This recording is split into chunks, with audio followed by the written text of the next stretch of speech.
All right, guys. I rolled this number. You guys have to fight 10 emus. No. Actually, what is an emu's stat block? It better be high. I'm sure Kevin knows. Ah! You would have like low wisdom and low intelligence, but just like max constitution. Oh, it needs more than 19 hit points. Oh, Also, That's you're way wrong. too low. Its wisdom is 14. How? Its intelligence is 4, though. Okay, that makes sense.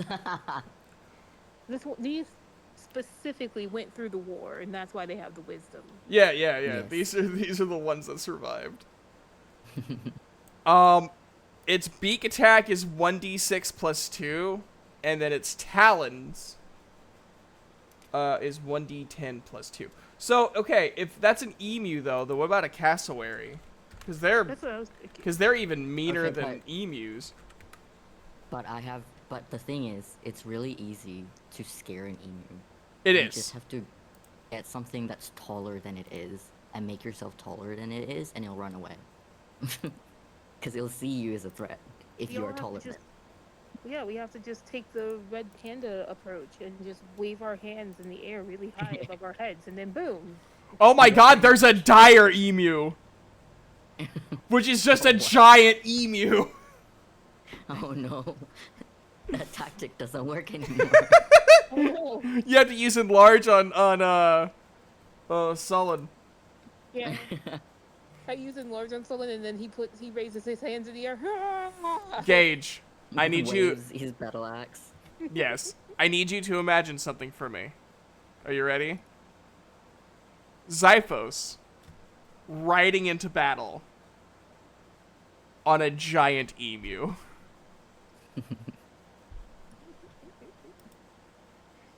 I'm listening.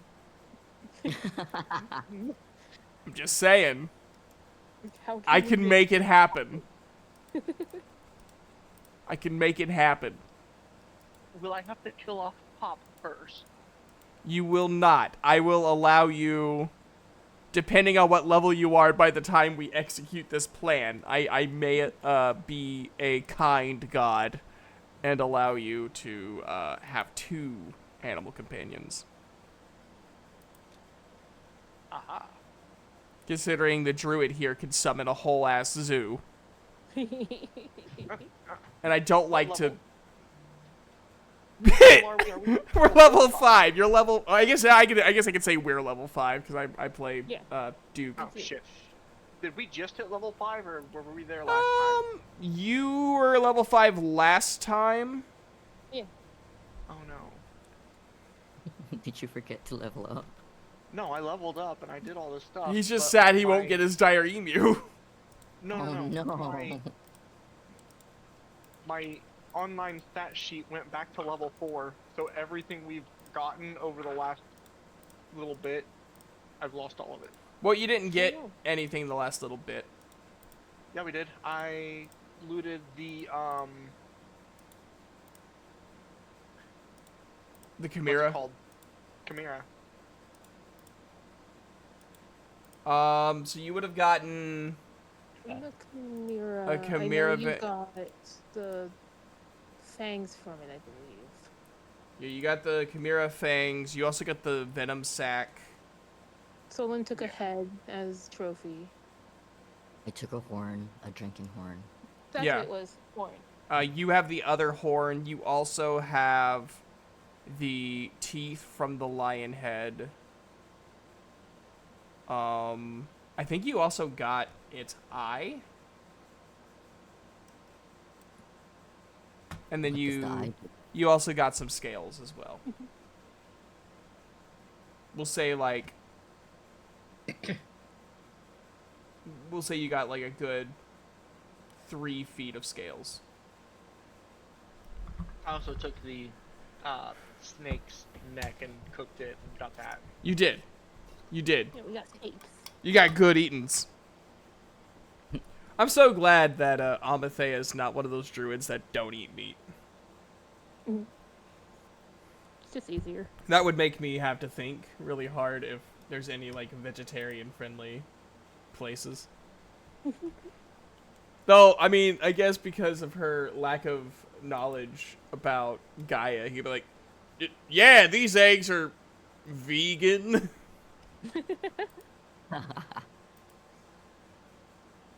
Oh gosh, I don't think I want to have that debate, because then it's going to be like, but there's a baby chicken in here. Well, technically, there is no life in there, therefore, there's no meat. But it could produce life. It ends up just becoming a pro-choice, pro-life argument, but with an egg. With an egg. But with an egg that you're eating. They're sitting at the We're not breakfast ready table. for that. We're not There's that kind of nothing channel. There's nothing on the table except the singular egg, and they're just both staring it down, like, but it could produce life. Well, if it's vegan, then you can't have anything that come from any. You can't consume anything that came from something with a face. Yeah, but there's some plants that produce a face-like appearance, and that's still vegan. What about goose trees? They produce geese. Can you eat from them? That's a good question. Like, it doesn't have a face, but it can produce things with faces.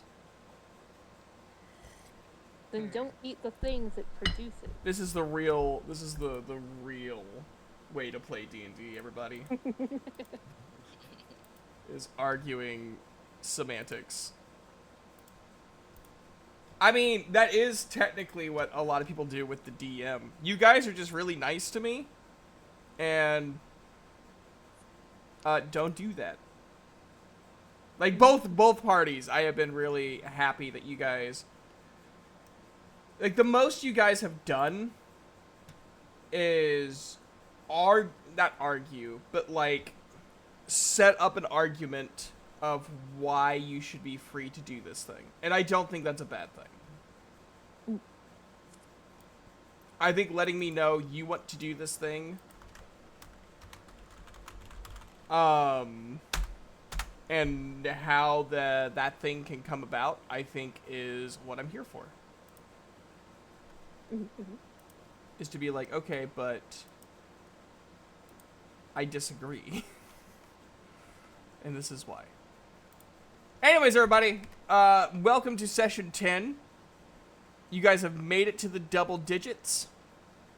Woohoo! We are still working our way downtown. To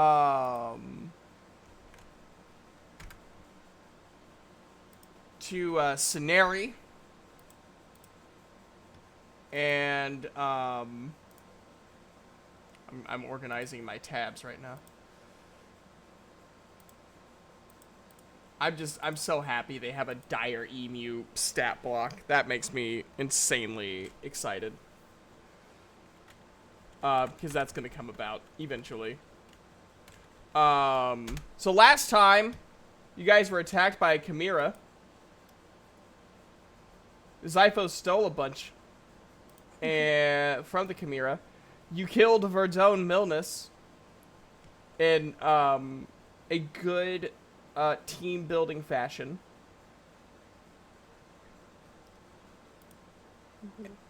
And so then you guys stayed the night at the town that Verdone was accosting with his magic that he never had a chance to use. Oh crap, he has magic?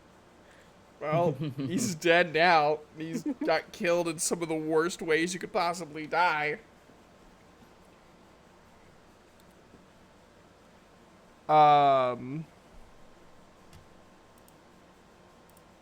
So you guys are just chilling, really. You wake up that next morning feeling refreshed. All of your HP and spell slots are revived. Duke is already up and in the um the tavern or lobby, whatever you want to call it, part eating some pancakes and a small cup of coffee.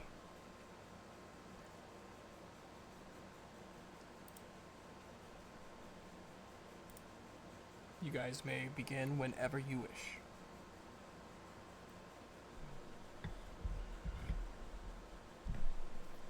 Just updating my character sheet because yeah, I lost. Do you all want me? my- Do you want me to hold off on? No, I'm good. Okay. I just finished. Almathea has awoken. I believe she was in Solon's room. Yes. Yes. So she has woken up slightly early as well, which is rare for her, but she did anyway. And she will look over at the other pillow and see Solon, and she will give him a quick little pat on the head, and then will fly off to go get breakfast because she is hungry. And so she will go and she will fly into the common area, I guess, lounge, whatever. Yeah. She will also go and she will join Duke and will go and ask whomsoever is serving breakfast what foods are available. Well, we have a nice little breakfast salad. We got fried eggs, we got scrambled eggs, we got omelets, we got hash browns, we got hash browns but in bigger chunks. We got hash brown wrapped omelets. We got hash brown wrapped hash browns. We got pancakes. We got pancakes and hash browns. We got baked potatoes. Cause some of those weirdos like those for breakfast. Ooh, may I please have hash brown wrapped hash browns and a cup of salt water, please. Well, I think you can. Hooray! So he starts making the hash brown and then also the hash brown wrapping. And he grabs some water, gets a salt shaker, shakes the salt into the water, stirs it up real good, and hands it off. And she will take her little cup and her little plate and drag it over to sit on the table next to Duke and say, "Good morning." I see you got hash brown wrapped hash browns. Doesn't it sound tasty? Sounds like a heart attack, but you know what? You could probably handle it. And she'll take a handful of hash browns and stuff it into her face. And while he says that, she just nods like, "Mm-hmm."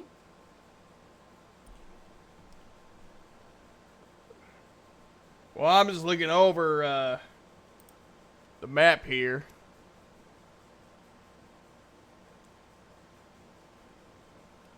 And trying to kind of map out where we're going. And she'll, Zyphos is oops, sorry, go. Zyphos is gonna come downstairs and see both of them sitting there and walk up to the bar and ask for a bowl of fruit and nuts. Would you want some hash browns with that? No, thank you.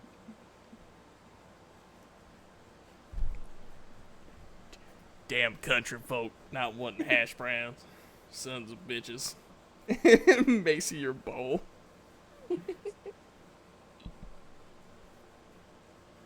I take the bowl and I go sit down next to them. Is Sullen down here too? Solon, no. He woke up Okay. when Amathea, like, had him on the... Was it a pat or was it a peck? It's very different. It was a pat. Sullen's just getting So- all the action.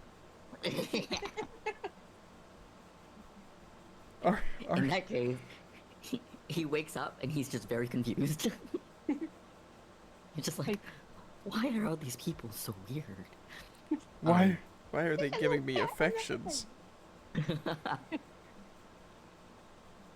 And he walks out and he sees Amathea make her order and he's listening to the guy list all of the hash browns, and he's standing there and he's like, why do they have so many hash brown variations? And then he hears baked potato, and then he goes up after Zyphos orders, and he goes, I'll have a baked potato and a coffee. Jack Baked coffee. potato. Would you want some hash browns with your baked potato? Just so many carbs. So much carbs.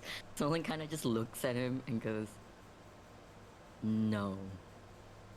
And then walks away. Motherfuckers. Not want my hash browns. You know, that druid took my hash brown just fine. They're tasty. Oh, no. See? You're the ones with the problem. And then a fox shifter comes in and sets your food in front of you. And she goes, he gets like that, just ignore him. No problem. He tried selling me I'm full of bullshit, and then he looked at me a lot closer and really regretted it. It's not even racist, it's just kind of funny. Anyways. So she walks away. I was looking at the map here. There we go. Now I'm looking at the map here. I'm looking at the map here, looks down, there's no map on the table. Like, takes it out of his pocket. Oh, bam. There it is. Now I'm looking at the map. Well, it seems like we're getting closer to the border to Yelan. Luckily, we're not going to be in Yelan very long. We're going to immediately pass around and go straight into Daylin.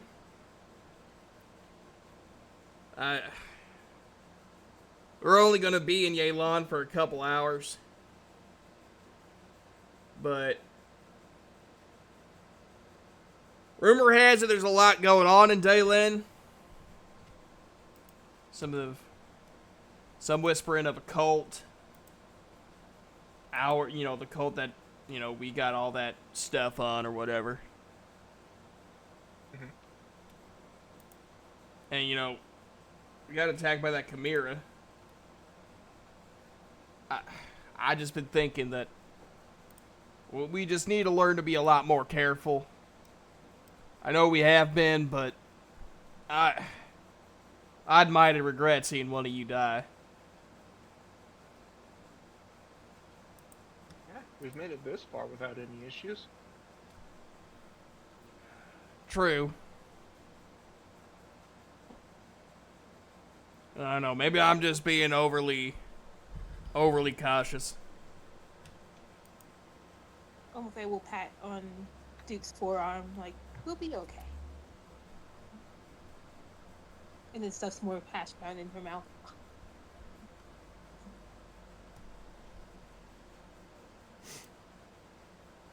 I mean, made it through a maze, fought a giant cat. We've been through quite a bit together. I mean, all we gotta do is just travel through these areas. I mean, what's the worst that can happen? Zathos, I really respect you. But I'm gonna be honest with you, brother. You say that again, I'm gonna throw you to the nearest ocean I can find. How well can you swim?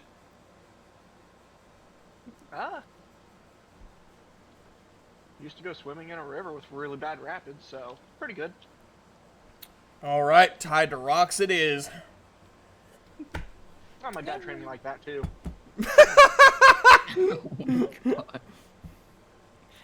Yeah, but have you ever tried it with no arms? I swear to Really hard to Jesus. I swear on God Almighty, Cage. No.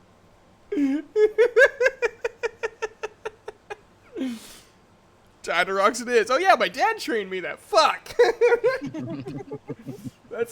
I got questions about your dad's parenting skills, but at least he prepared you for the worst.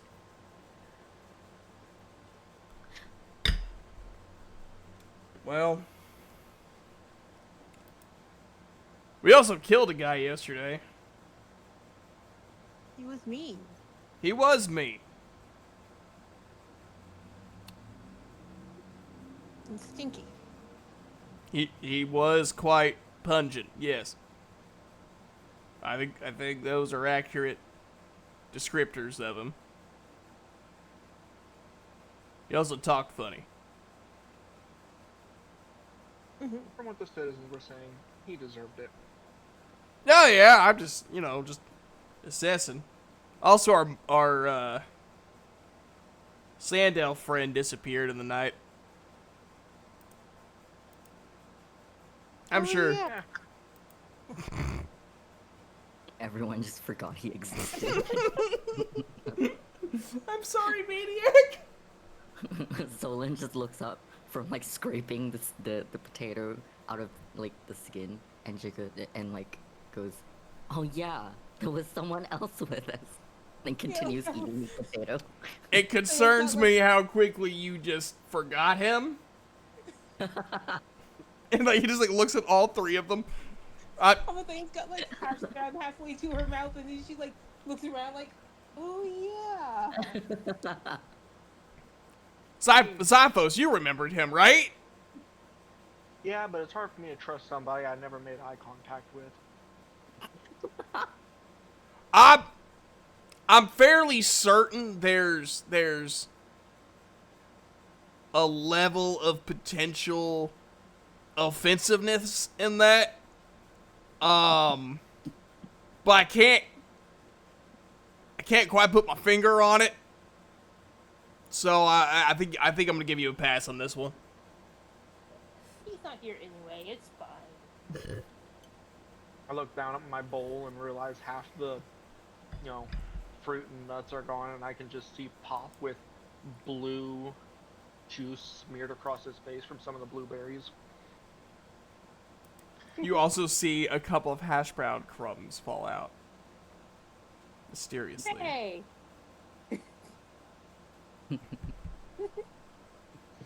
She looks down at the plate and like a portion of the hash browns are gone. And she's like, "Hey, wait a minute." Oh, see, that wasn't what I was going for, but I like that better. Granted, I'm gonna say it. The guy gave you more hash browns than you are. Yeah, she like looks at the giant. I mean, plate that's and not she's like, hard. Oh yeah, that's fine. If no one, whenever everyone's like not paying attention, you'll see her like sneak hash brown into the potato skin of Solon's potatoes. Solon notices, but he doesn't say anything. All right then. Their idea of a loaded baked potato is just a potato stuffed with hash browns. Just stuff with hash browns, fried in hash browns. Roll for disadvantage because my arteries are blocked. Also, it's served in a hash brown bowl.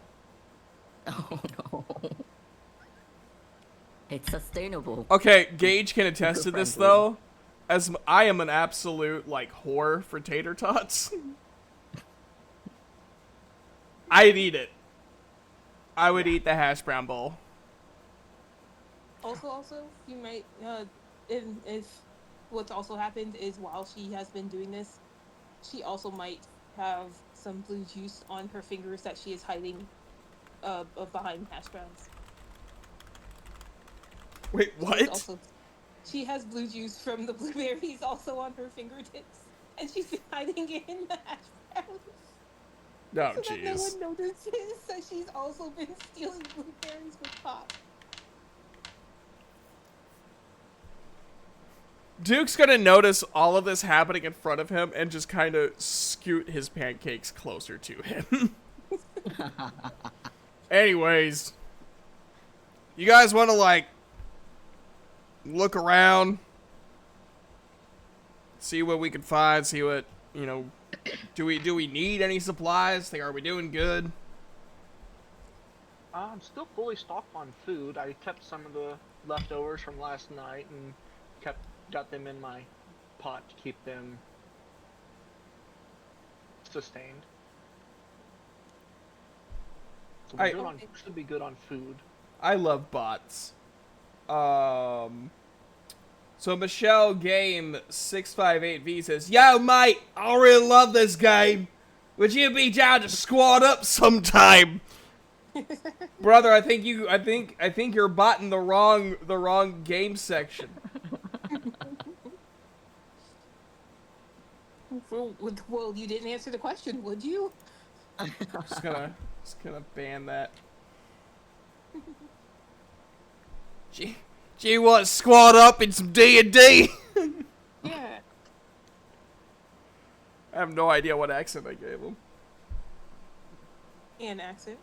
I think it's more of just an inebriated. The dingo accent. The dingo. The fuck. Tony Dingo. You ready to squad up, party hard? I mean, we did just have someone from a rave all night, so you know. But I'm That's true. Party hard, apparently. Rave in the grave. Sorry. I mean, that's the new wrestling event. It was across the street from a cemetery, and it was in like a warehouse, so Well, there you're you not go. too far. Why would you hope? You know what? Never mind. We're gonna move on. I don't know why you. I feel like don't that's know just why you rave. do I feel like that's just rave culture is to be like, let's go as like bleak and dark as possible and listen to very loud musics. With flashy lights. Don't forget the flashy light. Yes, indeed, indubitably. Mm. So, anyways, But yeah, Duke I'm finishes. I'm gonna shrug in response to the question. Be like, I'm okay. Duke looks at Sullen. What about you? You doing good? Solon just like raises his coffee cup and like nods and then starts drinking. Cheers. And he finishes his coffee, eats the last of his pancakes. Pop trying to get it, and he's like, "Pop, I swear to Jesus, I'll eat you next." I don't know who Jesus is, because he doesn't exist in this world. But it's a normal phrase to the dungeon master. He's my cousin.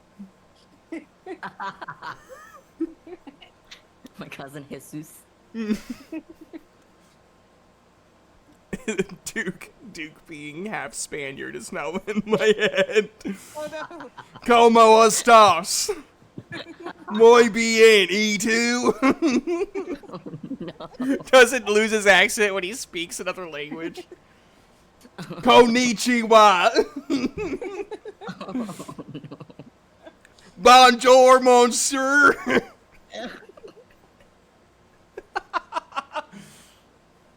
Wer sprechen Deutsch? Oh. Guten Tag. Guten Tag. Guten Morgen. Muchachos. Me gusta putain el gato. Oh my god.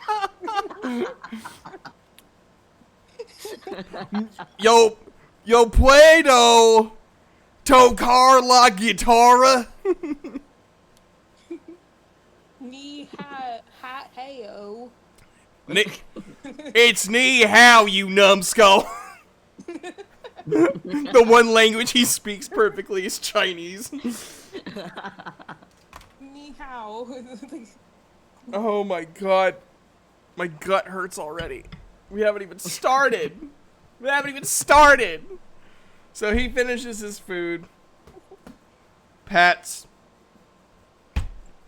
Sullen and Gage on the shoulders. I'll be in the cart. He like, with one finger, he like bops Amathe on the head. Not hard, just bop. And then goes outside to the cart just to start helping the unnamed Warforged that you still have not asked his name. He's just the help to you guys. I have made plenty of friends and not known their names for the longest. That's your name? Guys do that all the time, though. Guys will make friends and then, like, we'll go back to our original group or to our partner, and they'll be like, wow, who is that? Oh, I don't know. Yeah, no, Just some guy. We're best friends now. yeah, it's either that or I know a name that's not their actual name and has no Yeah, like their nothing to username. do with their actual name. Like Cheapy No, Joe. No, like her name is Pee Wee. That's the name she gave me. That's the name everyone calls her. Then one day, someone calls the restaurant. It's like, hey, can I speak to Michelle? I'm like, who the heck is Michelle? I go in, and Pee Wee's like, yeah, that's me. I'm like, your name is Michelle? It's like, yeah. I'm like, no, it's not. It's Pee Wee. Like, That's your name. That's your legal name. Your name is Pee Wee. Pee Wee is what I call you. Pee Wee is your name. I don't know who this Michelle person is, but someone's on the phone for her. That's fine. I got yelled at in a server because I called myself by my legal name, and they're No. like, no, you're Joe. Like, I posted a picture and I said just Stevie vibes today, and they went, no, that's Joe there. Incorrect. I said, okay. Who's Stevie? You don't know who that is. Who the hell is Stevie? He's probably a dumb loser. Wonder?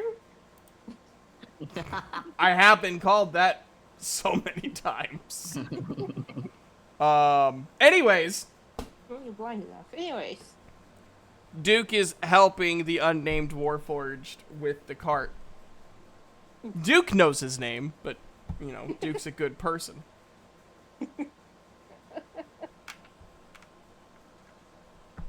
In Solen's defense, he doesn't care about anyone's names, so it's This not is true. personal. He secretly doesn't know Duke's name. He just knows Duke has a really good ass. Yes. And he's just afraid to ask. I don't think he's afraid. He's just like forgotten that names exist. I mean, he remembers it Yeah. until he sees that ass and he goes, damn. Oh, yeah, Yes. that's the... Blank. like, someone's asking who that is, like, who Duke That's is. While ass. he's, like, Duke's walking away. And so, like, Solon turns. It's like, oh, yeah, that's, The one with the great ass. He's just stuck in that mode, just watching Duke while he's walking away. Yes. I feel like Zyphos' ass is also well toned. I think about everyone's characters. ass. I think about characters' physical attributes quite often. Anyways, moving on from my personal demons. Put up my Oreos. Dude, What? Sorry. I love you. Hey, you know, Oreos are best out of my dragon flagon. God fucking damn it. I'm throwing you in the ocean. Not Zyphos. Gage, I'm throwing you into the ocean. Yeah, he's fine. Nice. Ocean walk trip. off. Ocean trip. Bye, kids. Bye, kids. Uncle Stevie and I are going to the ocean.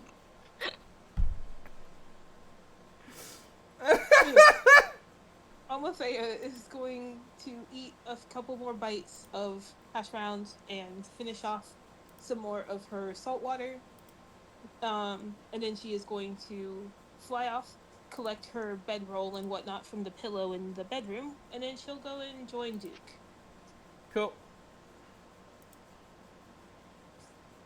Solon does the same. He's already finished his potatoes, except for the hash browns that are in the skin. He looks at them for a scoop around moment, them. and then just pushes the plate away, and then finishes his coffee and gets up, goes pick up his stuff, and leaves as well.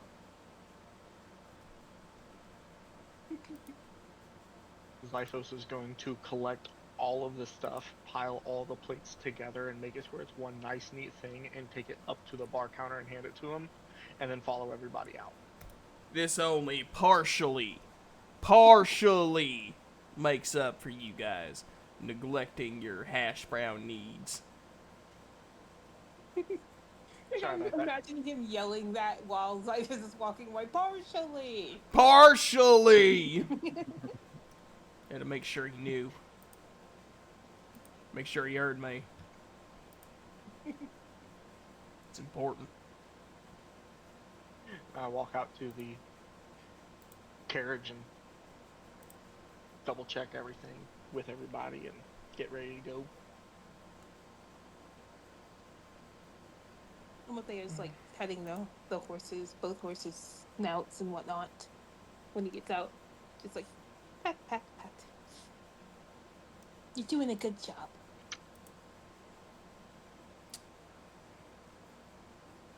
Silently putting everything back together. And they travel off! Adventure. Adventure! You guys ride for a little bit. I'm not rolling just yet because I'm a nice evil person. You make it to Atoll. You see a Goliath, but he is a little bit shorter than the average Goliath, in full Yelan armor. And he goes, "All right, what's the reason for the travel?" Taking a cure for our friend's disease. Hi, Francis. Amalthea is waving at him and saying hi. What did you say? Hi, Francis. How did you know my name? I met you the first time when I came through. He like squints his eyes. Oh yeah, you were that the fairy that came through the portal. Had no fucking clue where you were going. Nope. Well, very nice to meet you again. Almond? Amalthea. Almathea, yes, yes. Which one of you is the diseased one? Looks over the Minotaur. Is it him? Poor Duke, man. Automatically. Is it you? Please, dang, man. He's looking a little green around the gills. What? He doesn't have skills.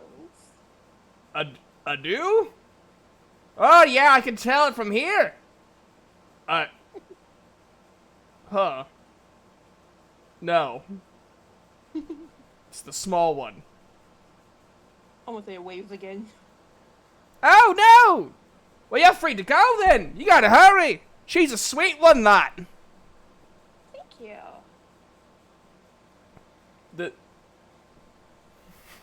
The Warforged goes, so sweet, doesn't know my fucking name.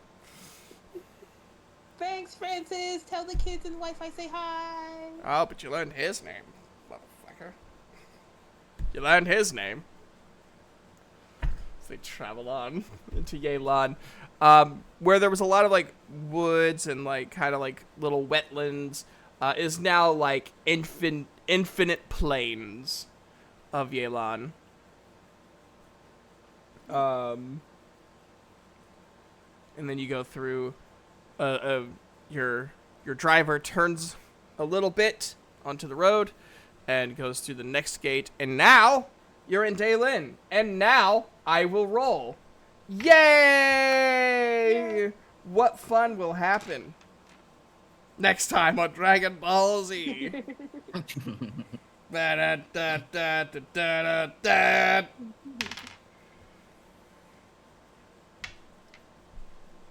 Okay, I gotta roll another dice real quick. Oh no.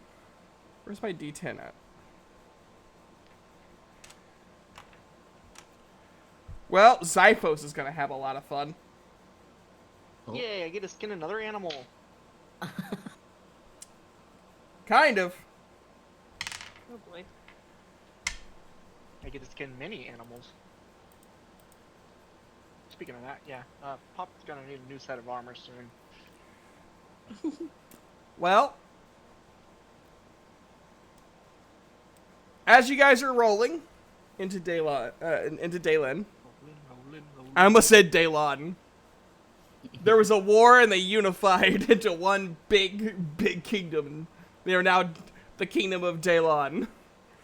The kingdom of Daylin, you look to, if any of you were to look to your right, you would see the hold on, I gotta pull it back up. The Sawari River. In the distance, you would see the settlement of Anglicara, and moving north. But all of a sudden, the cart stops, and the back door opens up, and you see several masked bandits, all armed with crossbows and spears and swords. And I want you guys to roll an investigation check. Duke, don't fail me now. The Dude. first roll, buddy. Duke rolled a 13. Hey, He's- I rolled a 12.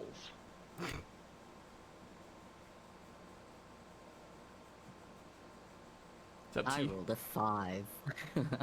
We're doing great. Amathea, what did you roll?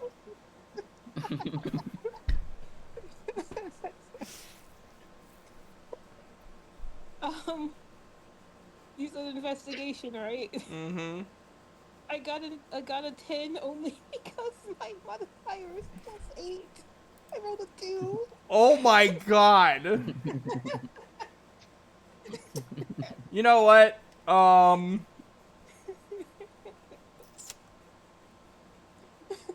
None of us notice a thing. Like, these guys opened the door. Well, Gage and Duke notice a little bit. Duke doesn't really have anything to notice except for, like, some of the weaponry looks very similarly, like, forged a little bit. Gage, you recognize the armor as very similar to your own, including with the insignia. They may not be the exact same bandits, but they are the exact same band of bandits, that attacked the, festival.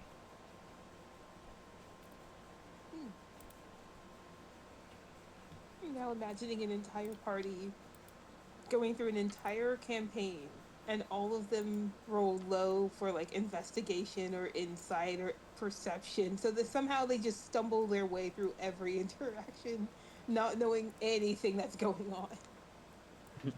That would be me and Yeah. Solon. Almathea and Solon together are the ones that are just stumbling through life. So one walks in holding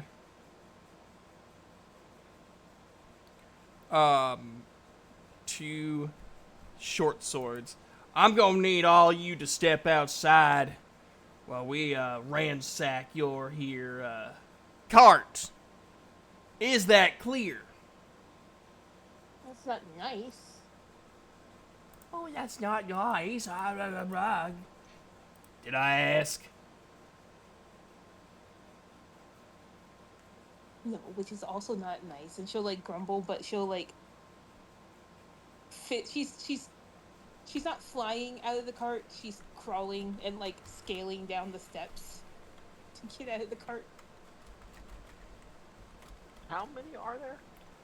As you guys exit the cart, you see 7, including the captain.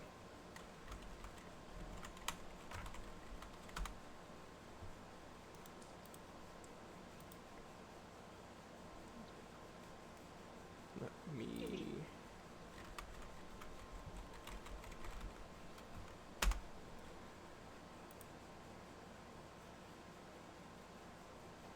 They all begin to kind of spread out and kind of surround. A couple of them try to enter into the cart.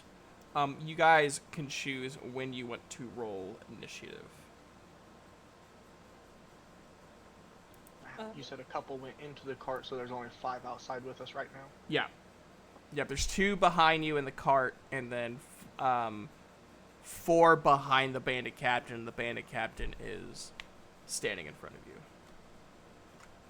Almathea is gonna turn to the cart and be like, "Hey, you can't go in there. That's ours." We're robbing you. Well, stop it. Ooh. Quick question. Mm. When casting spells like Speak with Animals, do I have to do anything for it, or do I just kind of like, and it happens? I'll say it just kind of happens. Okay. I'm going to cast Speak with Animals on myself, Okay. and then once the 2 get inside the cart, Okay. I'm going to tell the horses to take off running very quickly for a moment, and then stop. To discombobulate the 2 inside. Roll for Like they persuasion. Roll for persuasion. Actually, no. Roll for animal handling. Roll for animal handling. Okay. Question: That is have we a- all left the cart? Yeah, we'll say you did. Okay. Or even if not, if one person's still in that, I'd even the odds a little bit. But that was 12 plus animal and handling, which is 6. So 18.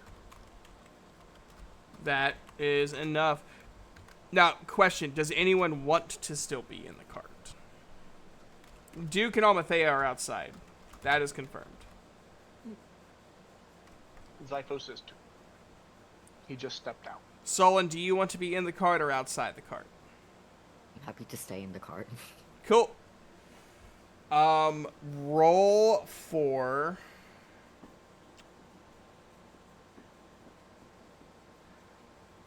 I am willing to make it a strength check to see if you maintain your balance. Okay. I rolled a 16. Oh, no, 17, yes. Okay, that is enough. One bandit stays pretty sturdy as well. The other one tumbles out and takes... Oh, that's not the right die. 3 damage. May I try a thing? You can. I want to try to cast Charm Person on the captain. Okay. And it says you must make a wisdom saving throw. I don't feel like this counts as us fighting. Nope. Like, I don't think we're fighting right now, so yeah, you just have to make a wisdom saving throw. Let me see. Well, that's a nat 1. Haha! Oop. So, Almathea is going to cast Charm Person, and she'll look up at the captain, and she'll be like, I feel like you're being very mean to your friends right now. To us. This is not nice. Why are you stealing our stuff? Well, it's kind of what we do. We're bandits. We steal shit. Yeah, but people worked hard for that stuff. Why And can't we're you working just... hard to steal it. Well, that's not nice, though. Well, I'm not saying it's ethical and or legal. Just what we do. Why don't you start... I have an idea. I have Okay. an idea. I'm willing to listen. You could start Me? a business where people can ask you to get their stolen stuff back. And you guys could steal the stolen stuff, give it back, and you get paid anyway. Well, that's just the Thieves Guild. Well, then be part That of the already exists. Well, you would think... Do you think we're qualified for that? I mean, look at us. Hey, you are capable of anything you put your mind to. You hear that, fellas? We're capable of anything we put our mind to, except for the one that fell out the cart. He's Yeah, not he looks- capable as much. She looks at that guy. She's like, yeah, except him. He needs to be a bit more careful. You guys can't startle the horses like that. Yeah, guys, you can't startle the horses like that. And he kills one. Oh no. That's what happens when you startle horses. I feel like this whole endeavor has been going very badly for you guys. You guys should just go home. Yeah, guys, we should just go home. Why the fuck are we here? Boss, are you doing okay? I'm doing fine. He's doing fine. See? I'm going to reach into my coin purse and pull out 7 gold. 7 gold and be like, well, for your trouble, here's a little bit of gold. Go get you guys something nice to eat. I get the 2 gold. I get his cut. The body is still just bleeding out. See, he agrees. I get his cut. Well, boss, I'm just saying that, like, it took a lot of time planning this, and now we're taking time unplanning it. Do you want to end up like him? Not particularly. Alright, we're gonna go try and join the Thieves Guild again. You can do it. It's kind of hard because none of us can read. It's okay. You got this. I'm sure they can help you. Well, they're thieves. I don't think they're much for helping people. You don't know. Thieves might help thieves. Honor amongst thieves and stuff. She has no clue what she's saying anymore.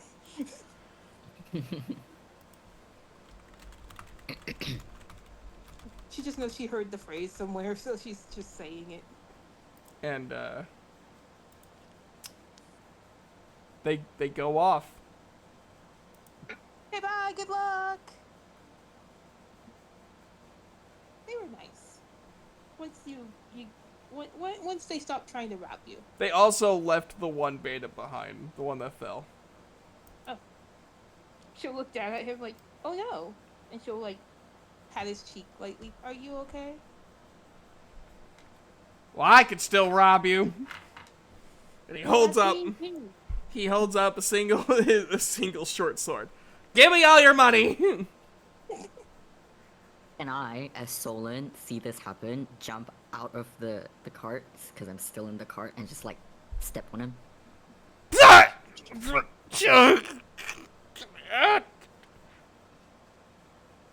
Solon kind of looks at him and goes, oh, didn't see you there. And just steps on him again. Duke is watching this, very much paying attention. I like this.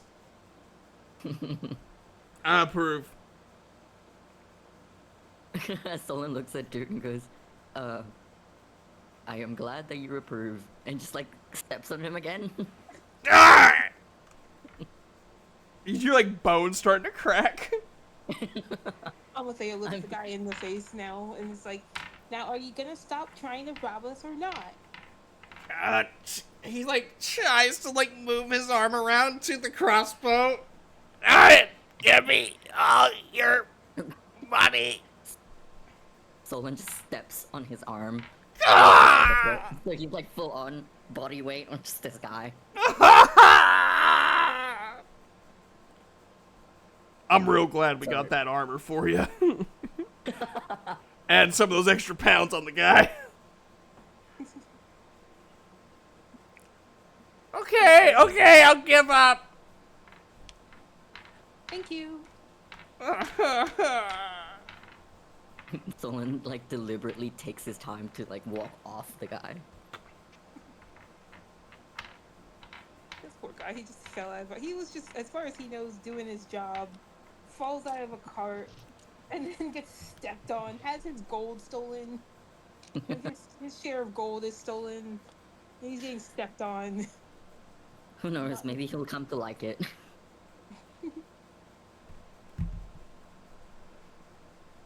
Zyphos is gonna walk up to the front of the cart and thank the horses. I'll be like, all right, thank you, Sheriff and Yona. Reach in my pouch. Well, you're welcome. Pull out some berries and feed the horses. They are very pleased with the berries. Yes, the horses are pleased. Zyphos, I'm gonna need you to roll a perception check. Oh, no. Alright. Okay, let me see here. Ooh, that is a 13. I think that's 7+. enough. I think that's enough. So while everyone else is like making sure like all their stuff wasn't taken or anything like that, you see the guy starting to pull a crossbow out, giving one last effort, and he is aiming at Pop. Oh no. I am going to. Can I draw my bow and try to shoot him real quick? You can. I'm gonna have you roll a sleight of hand check. Sleight of hand. Okay. Yep. Oh, this is not my good one. What is my sleight of hand? Oh, okay. That's that one. You can do Oh, well, it. that's a 16 plus 5, so 21. You immediately just and just hit him right in the head and kill him.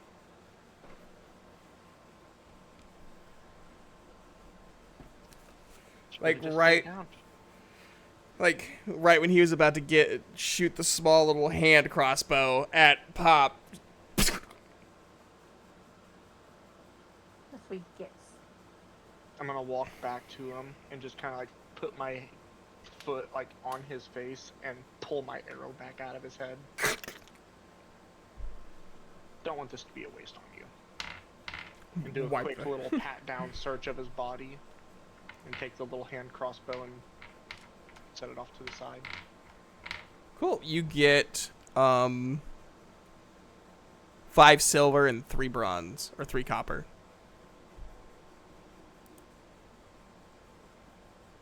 You could also take his armor, and if you want to makeshift some armor for Pop, you can.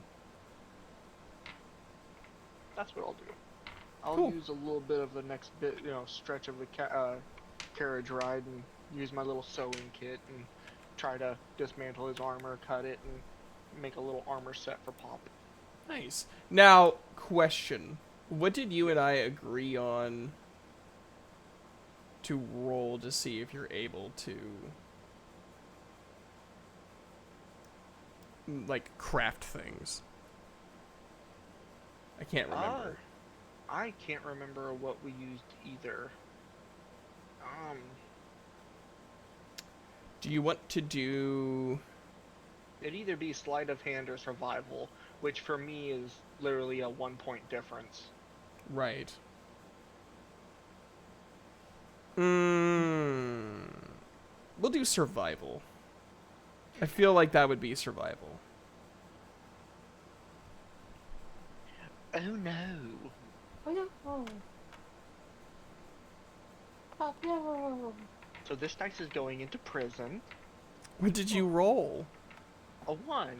You're looking at the leather armor and you're like, I don't know what to do with this. I've never made armor for a rat before, let alone a giant one.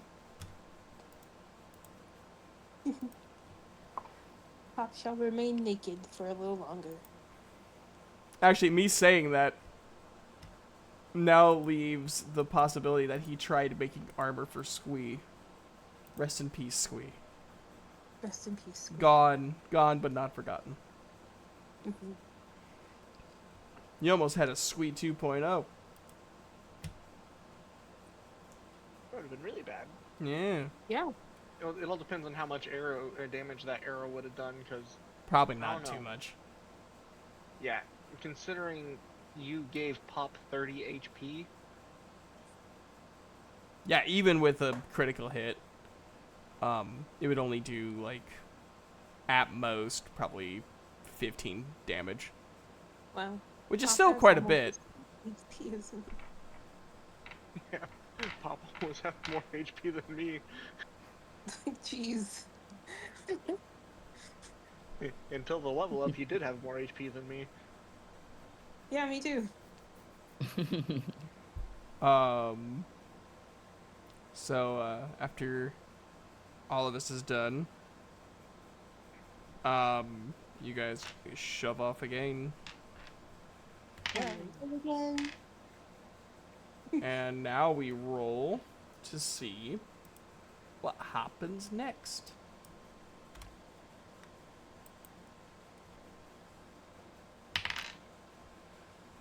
Not a damn thing. So you guys,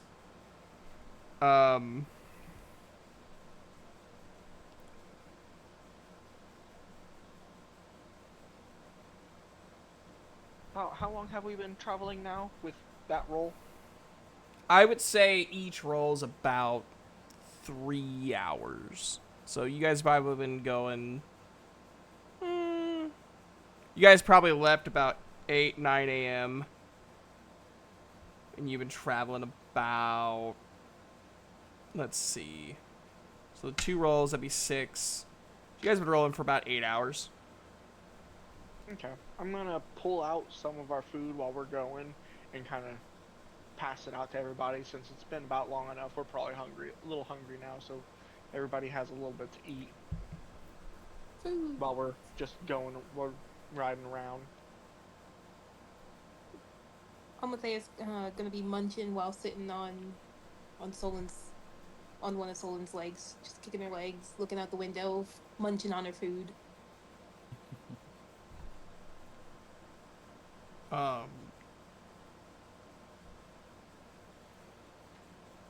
Duke is eating, kind of looking out the back way there.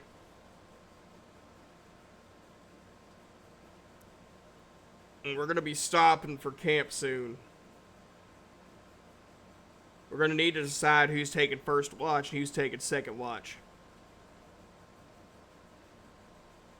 I can take first watch. Okay. Y'all want me to take second watch? If you wanna. I'll do it. Are we taking watch like in pairs or one person? Duke. Now are you asking us midnight or are you asking us solid? It's midnight. Sorry. Because Duke had a response. Okay, Well, if you okay, wanna. I will rephrase it as Solon. Okay.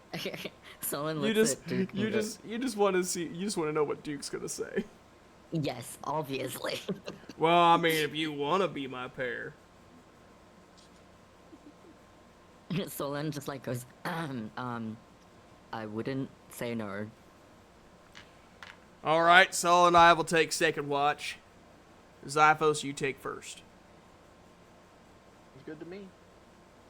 So I'll you take guys, third. yes, you will. When everyone else is also awake. Yeah. You're like already starting to look out the window suspiciously at everything. Dedication at its finest. So you guys go on for about like another, we'll say another hour or so, and y'all start setting up camp. Duke is setting up the tent. He's already removed his armor. Zyphos is gonna go scouting around to find some decent firewood and start building the little fire for us. Alrighty. Rolling performance for Duke to see if he can build this tent effectively. Dude, please. You Nat can do 20! it. Yeah. Hey! The most perfect tent in existence. Built in the record short time. Gage, do you think fire making is a hard enough task for him to roll a survival check? Considering he's been living out in the woods for the last 20-some years, I think he can handle that. but I will. Roll with advantage at the very least. Amathe is gonna start clearing out rocks and like twigs from the area so they can have a comfortable place to sleep. 17. Because funny enough, nature is one of my lower ones. Because I am not smart. Did I have you roll for nature? I'm assuming if I'm getting firewood and starting a fire. Oh, I was just gonna have you roll. I was gonna do survival.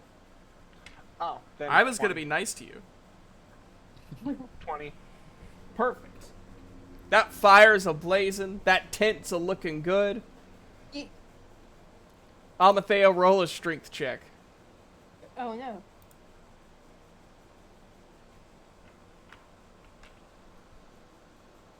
Right.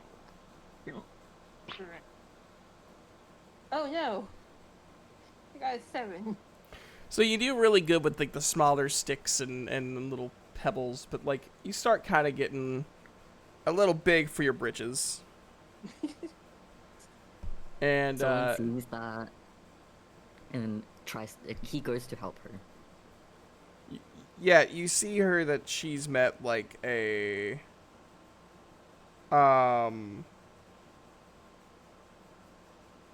you see like Amathea trying to lift a slightly larger stone than the ones that she's been like able to like move and maneuver around. So instead of being like, you know, little pebbles and stuff like that, it's actually like a rock.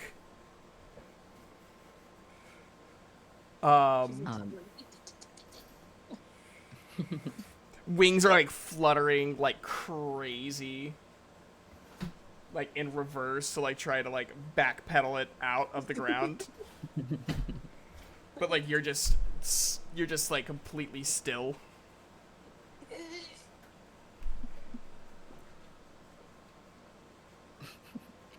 Solon He's too goes stubborn up to to not her. try. Yeah. Solon goes up to her and like sees her struggling and goes, "Do you want help?" And she'll keep trying for a little bit and like, I think yeah. Solon just like nods and just starts picking up like the rocks that you were trying to pick up. He looks at you and he's like, we're just trying to clear it, or is there some place you want me to put this? You can just toss them that way.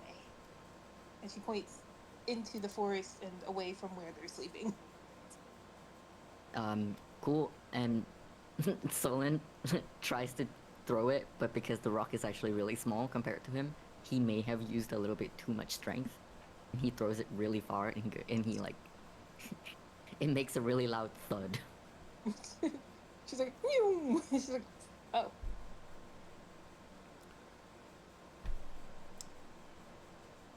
Duke stands up, tying down the last little bit. All right, tits up. Hooray! Never slept in a tent before. So Gage, what are we cooking tonight? I reach in my bag, pull out my cast iron pot, and well, I'm gonna take some of the snake meat, put it in here with a little bit of veggies, and make us like a snake meat stew. Is that okay with everybody? Well, that sounds fantastic to me. Ooh. I pull out my water skin, fill up the pot a little bit, and start just cutting some potatoes I have, quartering them up, put them in there, some of the other vegetables and seasonings, and kind of just throw it all in the pot and let it stew for a little bit. Duke is going to go on patrol and do like a perimeter around the area just to see if anything's going on.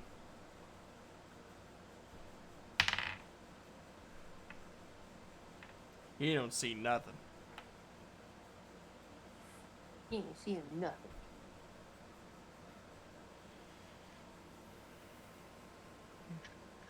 Cool. Amathea is going to walk over near Xiphus and she'll look into the pouch while reaching like into the pouch and like looking into it, basically leaning half her body into it, going, "Do you have any salt in here?" I go through and reach down to the bottle, pull out a little glass jar that has some salt in it, and here you go. Aha! So she will then take a pinch of the salt, a couple pinches of the salt, and she will add it to some of her water from her own water skin, and then she'll take some water and drink some water. And Zypho's kind of squinting a little bit and be like, why do you put salt in your water? It's tasty. Zypho's going to reach back in his bag and grab some of his dried leaves and other herbs that he would have and kind of crush them up and put them into a little cup that he has and pour some water in it and set it next to the fire so it will warm up. Ooh, what's that? Tea.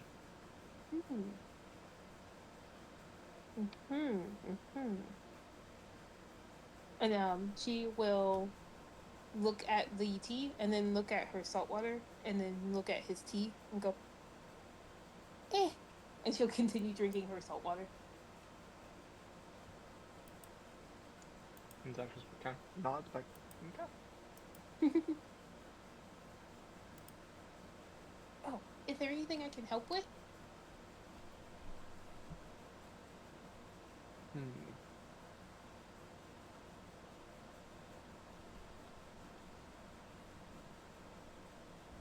Her eyes are all big, looking up at Zyphus too, like really wanting something to do. Like, hmm?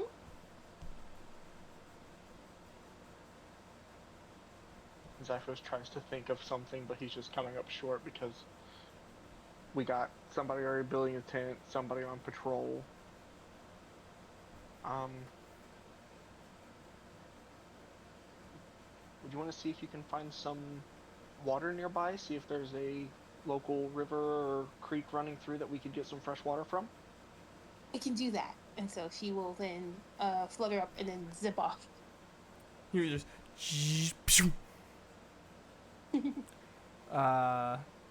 Roll.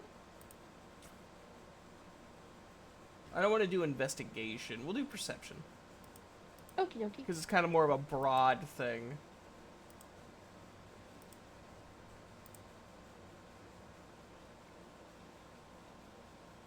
If I wasn't lazy enough, I would go upstairs and get new dice. But I'm not going to. I'm going to trust you, dice, to do better. Alright? I need you to do better. I rolled a nat 1, by the way. Ouch. So we ain't getting water. Honestly, I don't even know if you're getting Almathea at this point. Almathea, how do you spell your name? So what did you roll? I rolled a 1. I rolled a nat Damn. 1. Oh wait, yeah, no, it's And just a she nat already 1. and she already took off flying in a direction. Yeah. Ugh. So, an hour passes. An hour and a half. 2 hours. Y'all are starting to get ready to eat. Duke goes, y'all see Almathea?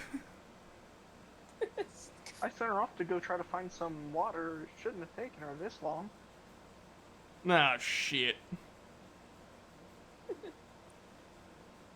I think I might have underestimated her ability to get lost, didn't I?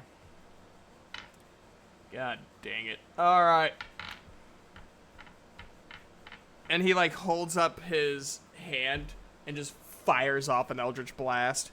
That should show her where we're at. She like sees it. Just like Almost perception. oh no. See if she can see it or if she's too deep in the woods and can't see it. That'd be so bad. Am I doing that?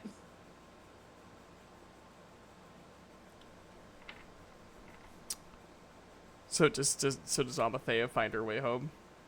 Um, you said I was rolling perception. Yeah, why not? Um, thankfully perception is wisdom, and I didn't roll a 1, so 16. Yeah, you find your way home. You're like Hooray! covered. You got a lot of dirt on you. Like a whole bunch of stuff's going on. Got twig in my hair, like the smallest bit of a twig, like a splinter in my hair. Yeah. I'm like not even flying anymore. I'm walking, and I'm like, I found you guys. And she'll very tiredly walk over to the fire, and she will find an open space and then just plop, face plant. Oh, there she is. Zypho's gonna go for the hard question. Did you find any water? Her face, like she'll lift her head up very and like snap and look at him, and she's just glaring. Like, does it look like I found water? Fair point. And then she'll like glare at him for, so she'll hold the stare for another like 2 seconds before face planting again. I'm gonna take that as a no. She glares at Duke next. Like, I mean, I'm just saying. she'll huff and then face plant again. He gets her like a. They have like a set of smaller bowls. And he fills her up with the stew. She'll crack an eye open. Yeah. Thank you. Well, Zaphos, I'm gonna say this is probably one of the best stews I've had. Thank you. Zyphos is gonna get his bowl and eat him a little bit and set a small bowl down for Pop. That's the sound of Pop eating.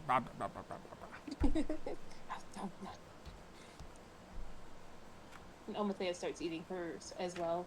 It's like, and she'll stand up and she'll walk across and she'll go to the jar of salt and put salt in it and then go back to where she was sitting and then keep eating.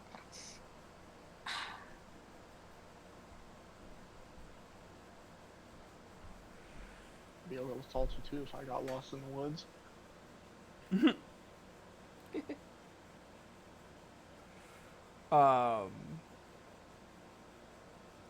Duke is kind of leaning back against one of the trees, just looking at the beautiful sky as he eats.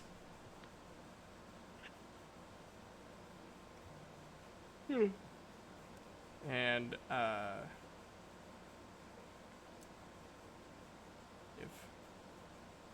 if that is the only role playing we're doing, let's head into the evening. Amathea, Duke, and Sullen go to sleep. And Zyphos, you're getting ready for your watch. Yep. And first thing I'm gonna do for my watch is I'm gonna take a couple arrows and walk around the perimeter of the camp. Take them, plant some arrows, down into the ground, and use the spell Cordon of Arrows on about 4 or 5 arrows to kind of create a nice little perimeter around our camp. Very nice. Very nice indeed. And then I'll just head back to the center and clean my pot since we're done eating. Cool. Let's see what happens.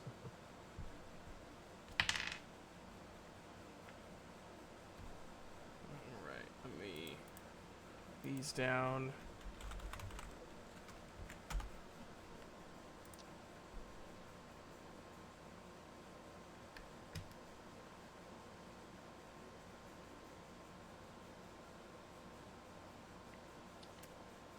So, Gage, Yes.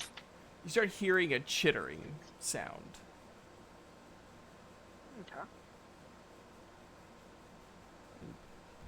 It's getting closer and closer.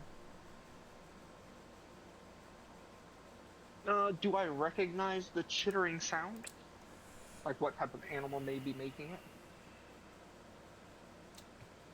Well, here's the thing. Roll. I am going to have you roll a nature check this time. Nature. Sorry. Nat 20. Oh, damn. Like, sorry, nat 20. All right, never mind.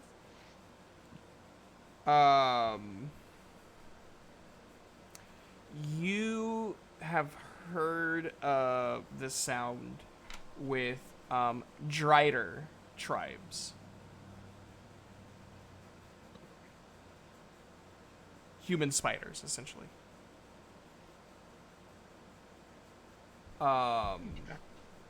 However, you only hear one set of chittering, so it's only a single.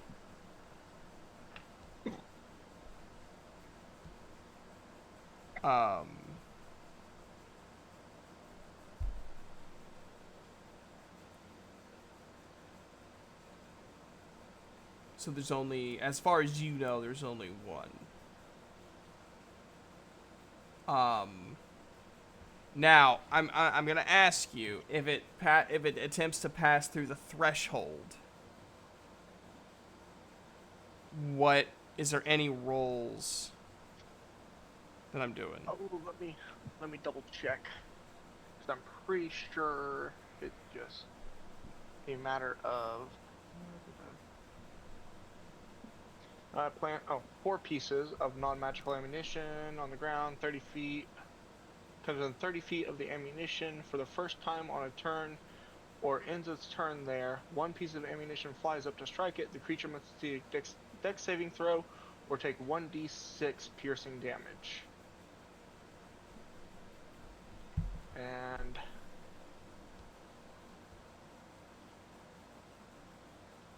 it doesn't say what the DC is.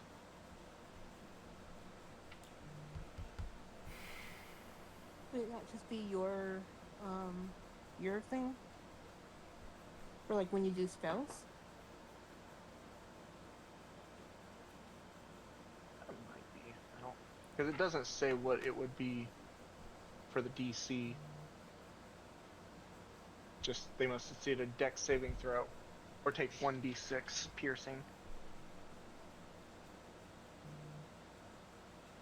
Yeah, so then I think it goes against your spell one. Yeah, this is the normal DC. Okay. So that's 10 plus my spell modifier, which for wisdom would be 4. So 14. Yep. All right, let's see if the Drider survives or not. Well, that's a no! Rolled a 7. So it gets hit with a 1d4 or 1d6. Okay. No, that's just a 4. 4 damage. Thanks. 4. It's better than nothing. You hear this, like, screech. And then, like, the chittering stops.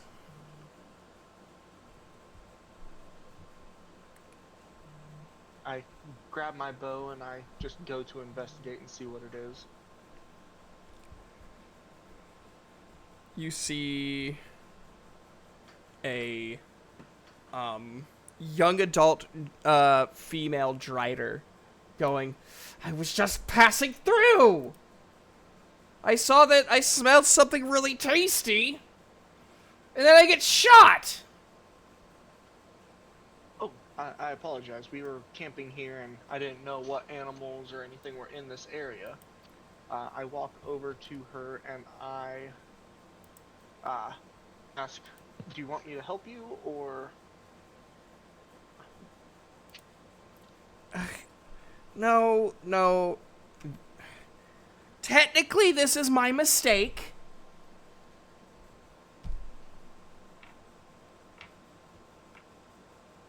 My name is Jari, by the way. I feel like it's rude that for me to get shot by your arrow and not me introduce myself. Just my name's Zyphos. I walk over to her and I cast Cure Wounds on her.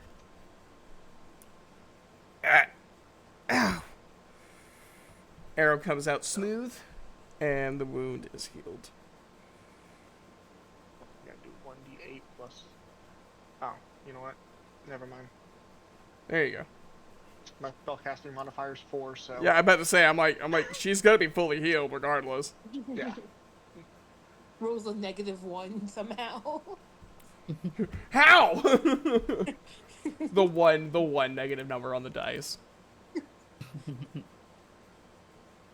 How would it work if my spellcasting modifier was a -2 and I rolled a 1? It technically would be a -1. You hurt them instead. You drain their life and put it on you. You just become a vampire.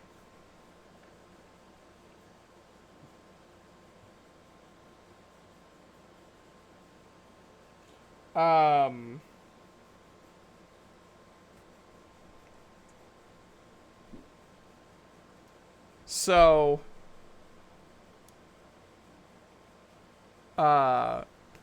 so she holds out her hand, which has long claws at the end of them, at the end of her nails, but she's making sure not to. Well, it's very nice to meet you, Zyphos. I'm sorry that we had to meet under me trying to break into your guys' camp. It's quite alright. I go through and I take another arrow and put it down in that same spot. I'm like, I got it set up to where you can pass through now. You said you smelled something nice. Are you hungry? That would be really nice. It's been a bit since I've had food. I kind of got separated from the tribe.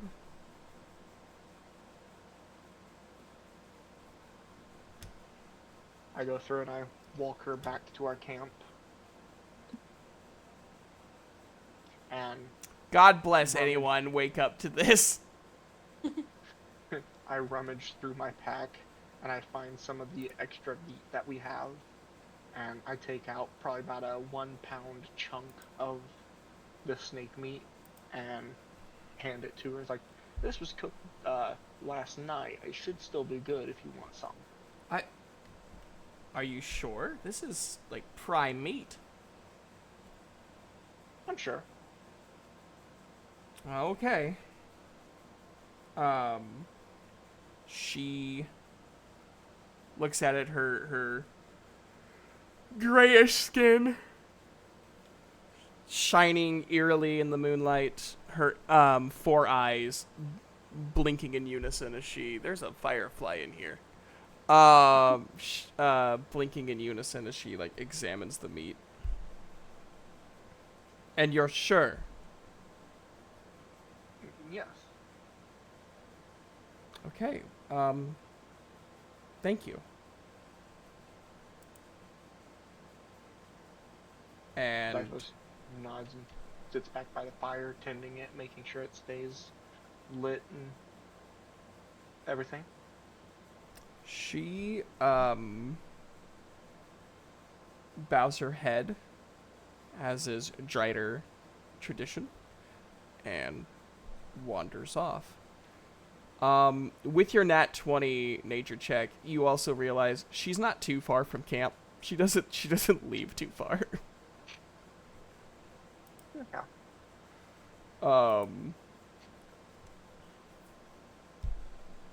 So that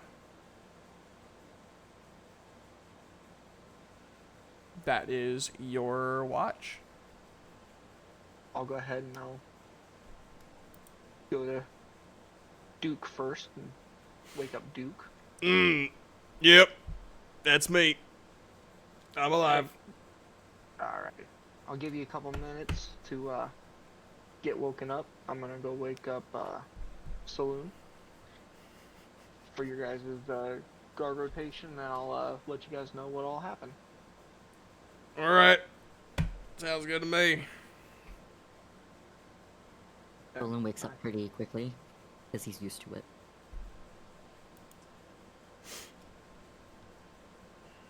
Head back to the campfire and wait for both of them to get fully woken up and ready to come over. Duke is keeping his armor off, but has his warhammer on his shoulder. As they get to the campfire, there's 2 tin cups sitting next to it that has coffee made in them. Thanks.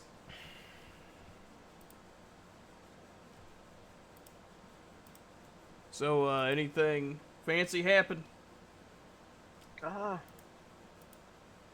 First hour, nothing really happened. Second hour, Drider came through, accidentally got hit with one of the arrows I put down.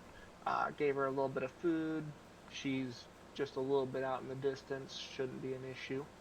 He seemed pretty nice. All right. Last hour, nothing really happened. Just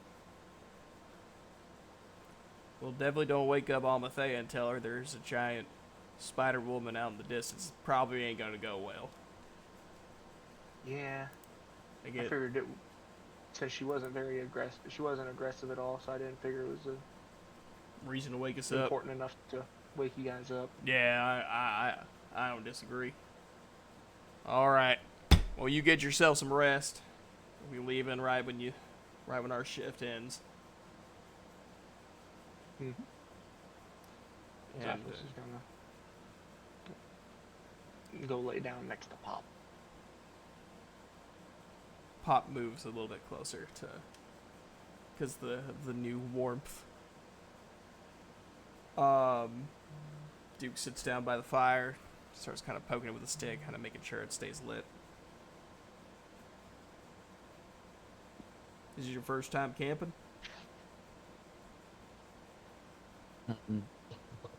Not really. I used to camp out. Back when I was in Lesmere, sometimes to get away. So what's about Lesmere you? like? What's Lesmere like? Extravagant, but also very lonely. I could see that.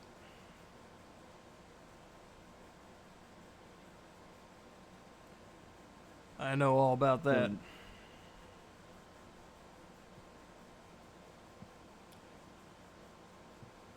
Have you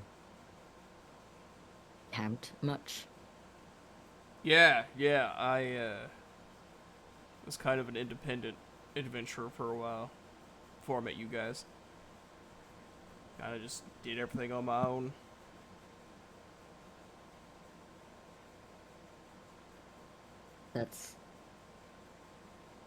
I don't know. You seem to get along very well with the other two. I do my best, at least. Do you prefer it? Adventuring in a group as opposed to alone? Yeah, I do. It's less scary. I mean, I'm a big guy and I'm a capable guy, but you know, there's only so much one man can do.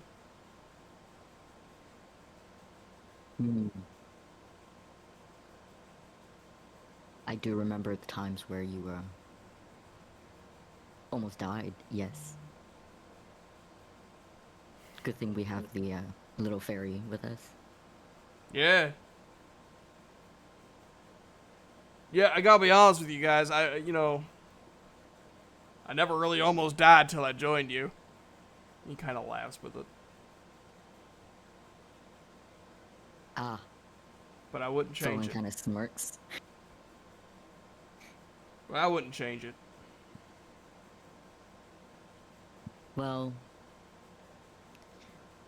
I wasn't traveling alone for too long before I joined you guys, so I can't say how I feel about adventuring in a group just yet, but I think it's certainly not unpleasant. I had a group before you guys. They didn't.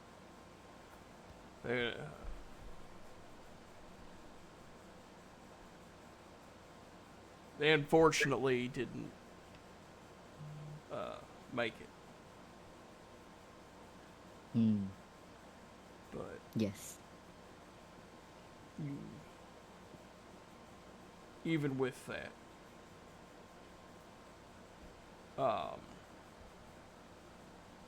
I'm happy that I'm traveling with you guys. Kind of like a redemption, you know? You make it sound like you're the reason your other party didn't make it. Well, according to some of the people I talked to about things, it's called Survivor's Guilt. And even though I know I didn't kill them myself, and I wasn't the one who even remotely caused it. The fact that I survived and they didn't.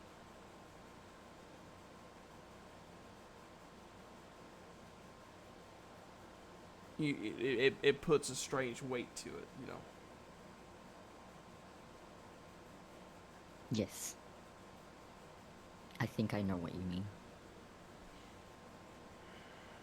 And he sort of, like, pulls out a vial that he has in his pouch. And he looks at it, and he goes, I wish I could have done more, but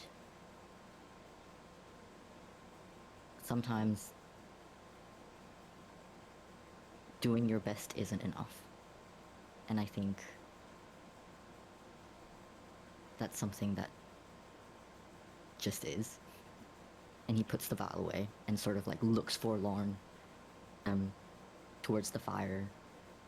And then he clears his throat and goes, anyway,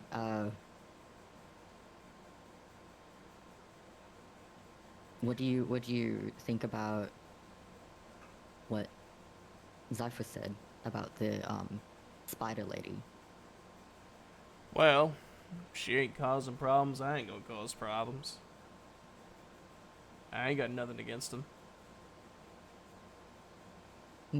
Have you seen a lot of their kind before? Not a lot of their kind, but I met a few. Usually good folk. Little intense sometimes, but I mean, I can be too. That's certainly true. Zyphos. Or Zyphos. I'm not Zyphos. I'm Duke. We have Give me your fucking character. You get to play as Pop. he's a giant rat paladin. I'm just squeaking. Squeaking. Squeaky squeak squeaker, squeak squeak squeak squawk. Squeaking his vows. Squeaker, squeak.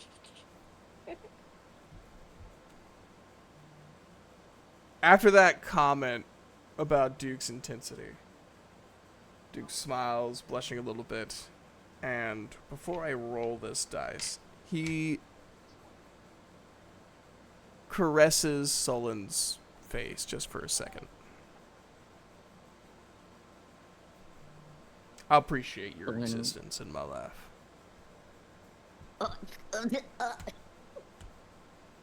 sorry, Midnight's just breaking down, just, processing.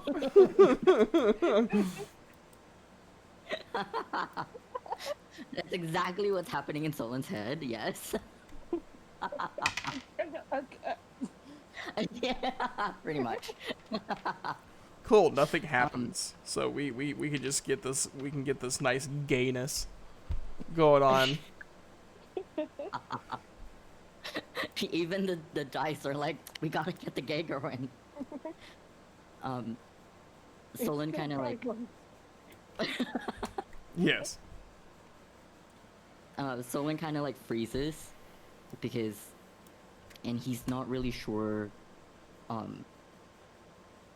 to respond. He looks at Duke and then sort of like, just split second of eye contact before he looks away, and he sort of like pulls away and he goes, I guess I appreciate your existence as well. You know, you're really great for the party. Yes. And he sort of like really like awkwardly looks at Duke and like fiddles with his fingers because he doesn't really know what to do with himself, and then looks away. Okay. I'm gonna send you a message, Midnight. Okay.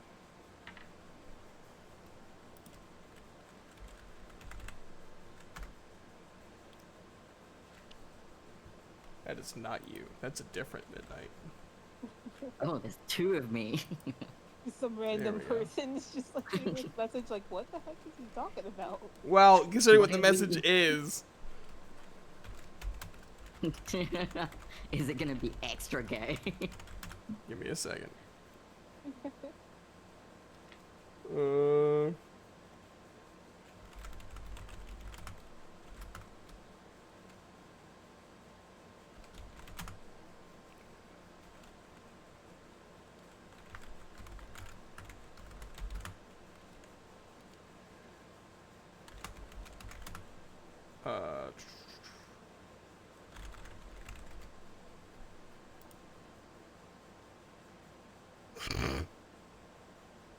God damn it, Gage.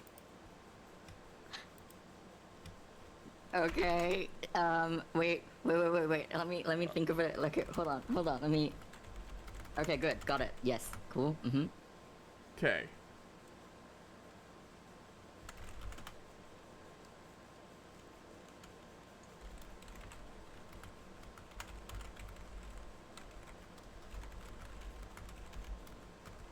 Oh, well, that's the wrong letter.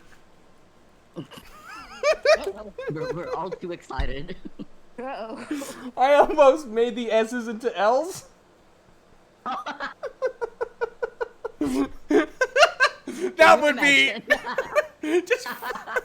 It would definitely be a shock for for people to wake up to. That was rough. All right, so here's the that would be first number. hilarious. Okay. That is a 22. Oh, that definitely passes. Cool. So Duke looks at Sullen's body language and is smirking mischievously. Uh-oh. Oh boy. So here's the second roll. Mhm. That would be 22. Oh, okay. Yeah. Solon has no choice. Well, don't word it like that. Ah. No, he has no choice but to confront his own desires. That's what I meant. Oh, okay. Cool. Yeah, Like we were about to go a really weird route the first way you said it. It's like, I mean, I was going for mischievous, not. Absolute crime. Duke slides closer grabs Sullen by the face, gently, not harshly. Moves it over and kisses him. Just screaming internally. That's fine. Give me a moment. You're fine. The gaze affecting us all. Maybe externally. Solon's stunned. He looks at Duke and question. Is it a kiss like a peck, or is it a kiss as in like he going in? Somewhere in between. He's not like going in, but it's a little bit more than a peck. Okay. Solon freezes at first, and he sort of like really in his head, but then he gets really distracted, and he like kisses Duke back. Until he realizes what's happening, and he sort of like pulls away, and he goes, I'm not sure what we're doing.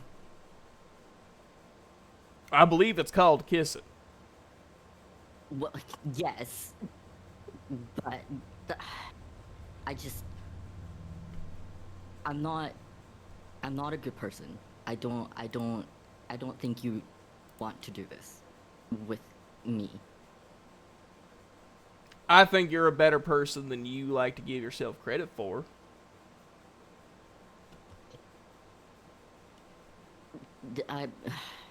Okay. No one's really said that to me before, so I don't really know how to respond to that.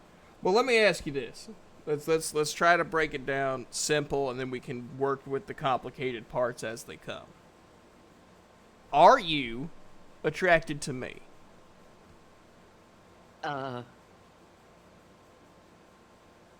Yes. Okay. And I'm attracted to you. Okay. So, we don't have to make a decision yet. I'm not going to put any pressure on you. We got a lot going on. You know what I'm saying? We got a lot going on. But, we have this moment. We don't know when the next time we're going to have a moment. So I wanted, while everyone else was asleep, except for the Drider lady, which I'll apologize to her for witnessing it. But I wanted to show you how I felt through actions, because we're both men of action. We're not really much of words. So I wanted to show through actions how I felt about you. So we don't need to make a decision. If you want to make a decision right now, we can. But we do not have to.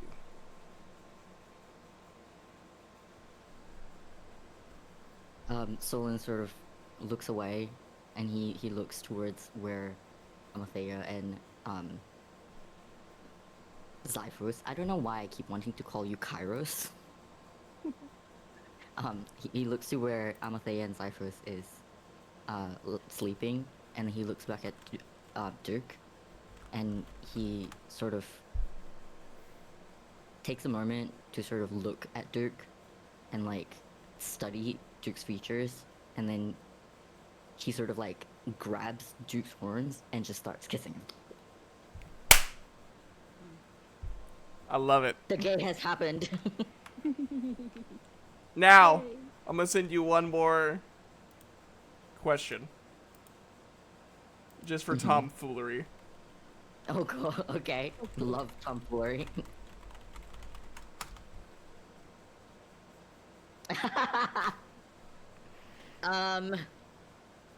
I'm okay with either answer. Both answers make sense.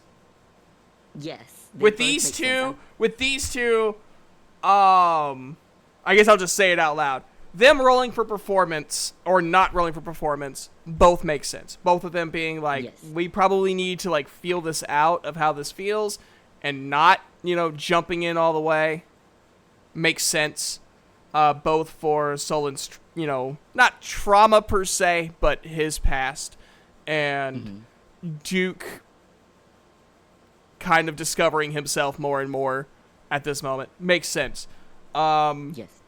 Them both being men of passion and men of strength and men of action also makes sense for them to roll for performance. I don't know. I think I would roll for performance only because of Solon's past and because of his upbringing, and he's very acutely aware of what is good and not good in bed in terms of whether or not that is correct, but that is what he's taught, so that's what he's gonna sort of stick to, even though he is a very passionate person. He's also very sensitive, okay? So I think rolling for performance probably makes sense for him. Sorry, I have to make an announcement. All right. It has happened, absolutely. So Solon, Yes. because of your knowledge, I'm going to allow you in this specific case to roll with advantage in your performance. Okay. Duke does not get. I got a nat 20. And Duke rolled an 18. So not only did you guys successfully perform, making it safe for YouTube. Not only did you guys successfully perform, you did it quietly and you did it effectively. I'm gonna say though, with these two, due to them both being the same gender, I'm actually going to say whoever rolls the highest tops. So, in their first time, Duke is the one who receives.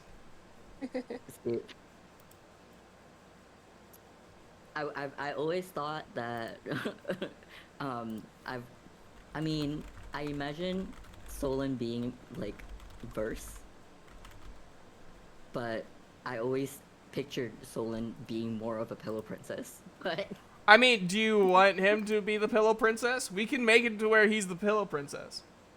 I mean, I'm happy to have it it makes sense considering it's his first time. Yeah. So he's just doing what he's taught. So yes, I'm happy with him topping this time. Yeah, he's like, okay, I'm only doing it this once. Next time you're doing me. Yes. Also, not to go too far, but him seeing what Duke has due to him being literally part bovine. He's like, next time that goes. Yeah. I'm pretty sure at first he's just like, is that even possible? I mean, we could try it. I've never done it before, but I've never done it before with a man, but I'm not against it. Solon's very much of the mind of you know what? we're here, we Idea. Okay. Let's roll for performance again. Oh, okay. 2 rounds. Nat 20!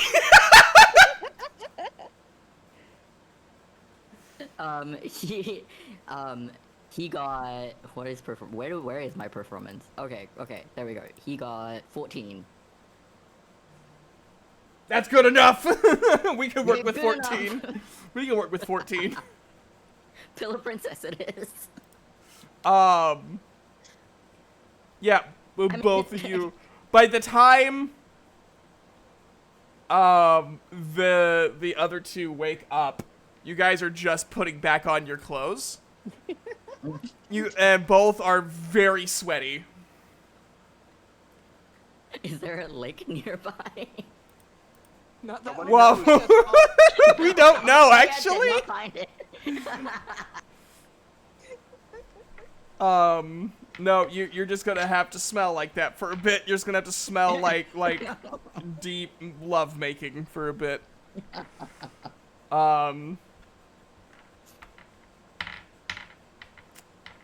So Amathea and Xiphos, you guys wake up to see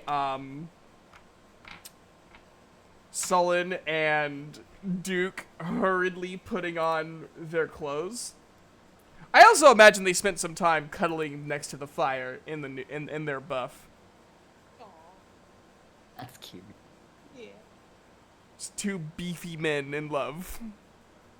Yes. Cuddles. Yay. Power bomb means something completely different. Anyway, so both of you wake up and you just see Duke and Sullen being like, "Oh shit, fuck, damn it." putting on their clothes. Duke puts on his like shirt backwards, like, "Fuck." Hey guys. How'd you sleep? Pretty good. What happened? You guys look like you guys had ran a marathon or something. We ran a marathon. That's exactly what we did. We walked the perimeter all night. Did our spider friend come back? Nope. I'm pretty sure seeing Sullen and I perform our duties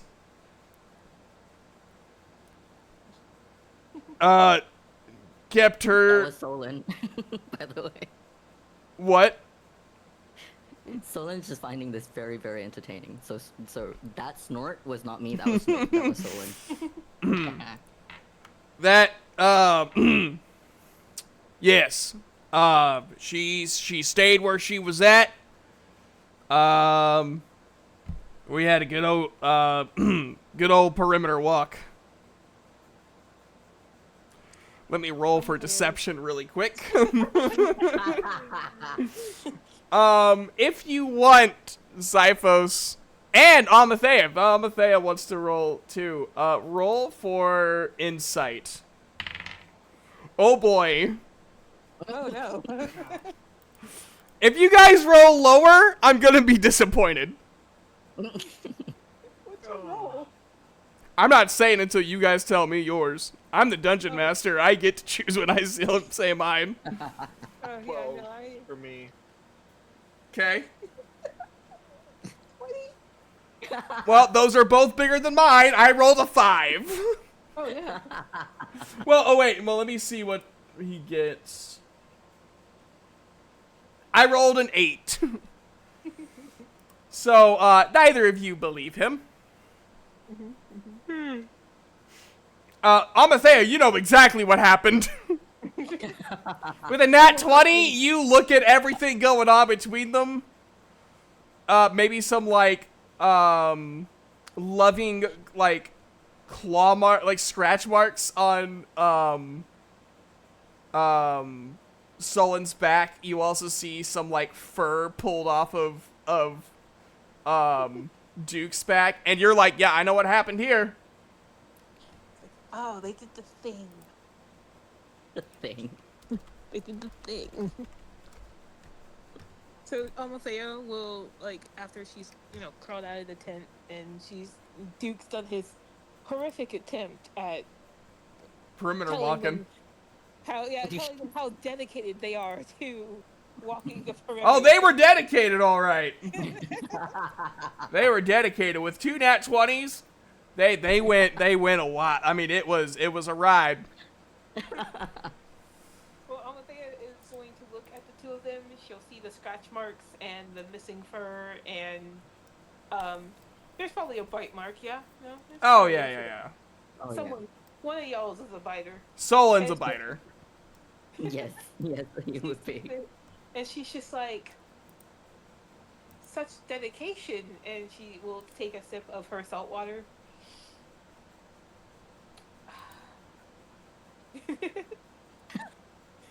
And she will be like, and then she will stare at them for a little bit longer. Like she's taken that sip of water, but she's made eye contact with Duke the whole sip. Like, Duke is like trying to figure out anything. Yep, we are dedicated to each other's duties to protect the party. well, thank you so much for your dedication. Yep, to our booties, duties. Indeed. You believe me, right, Zyphos? I mean, come on. Like, I'm very much a man on a mission. Yeah. But, you know, Come on, dude. it kind of goes with the terms a load of bull. But, I understand. None of my arrows got tripped overnight, so you guys are good. Yep, because we walked. Ah, fuck it. Just gives up. And then That Solon in the background just snorts and goes, "Oh Lord." Just He walks goes- away. Starts packing. Before he walks away, Dude goes, ah, fuck it, and just pulls Sullen in for a kiss. We fucked! A lot! Almost like it's like clapping, like yay! you know, Now you Solon's made very me a bull, embarrassed. but you went ham. Well, one of us Your did at puns least. hurt me. It all started with Rooster Teeth. Well, you and I have always said puns, but watching Ruby like increased our pun usage like tenfold. You know, my puns have always been. I swear to Lord, I'm the dungeon was gonna master say- right now. I was gonna say top tier because it makes people cry. I mean, I made a person rage quit school for an entire day while we were in college because of a pun. this is true. What was the pun? So he had, well, it wasn't even really a pun. It was just a really bad joke that was done after a pun. He had a bad habit of saying, "Can you not?" after any time I made a bad joke or a bad pun. Mhm. So I set it up one day. I said a really bad pun, and he looked at me straight face and goes, "Can you not?" I'm like, "Yeah, that's how I keep my shoes tied." Stuff.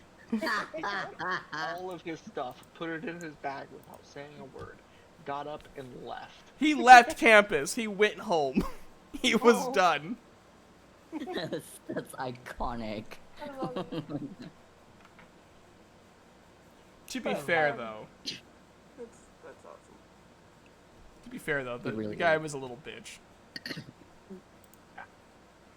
But Amathea is going to, after doing that and her clapping at their kiss, like, yay! She will gather up her bed stuff and then she will go and sit on Zyphus's shoulder and start looking around like, my turn for watch. Duke So is limping a little bit, but he gets into the cart very slowly. Zyphos is going to go for a short walk before we take off. With And I'm gonna go check with on our Amathea? driver. The Drider is. So you and Amathea, because Amathea is on Zyphus' shoulder, go to the Drider. Amathea, this is the first time you're seeing a Drider. Hmm. It's a giant spider woman. Wow. She stands about as tall as Zyphos, I would say, maybe a little bit shorter. Which is small for a Drider. Yeah. And she's just clutching her temples. She said, they just kept going. I couldn't sleep. Amathea is looking with wide eyes at this woman, and then she takes out her notebook and starts drawing. I have 4 eyes. I could not unsee it. All of them have perception 20/20. Just there. By the fire. It was very romantic, but also disturbing. Is everything okay? No! What's wrong? I watched them perform. I didn't want to, but it was there.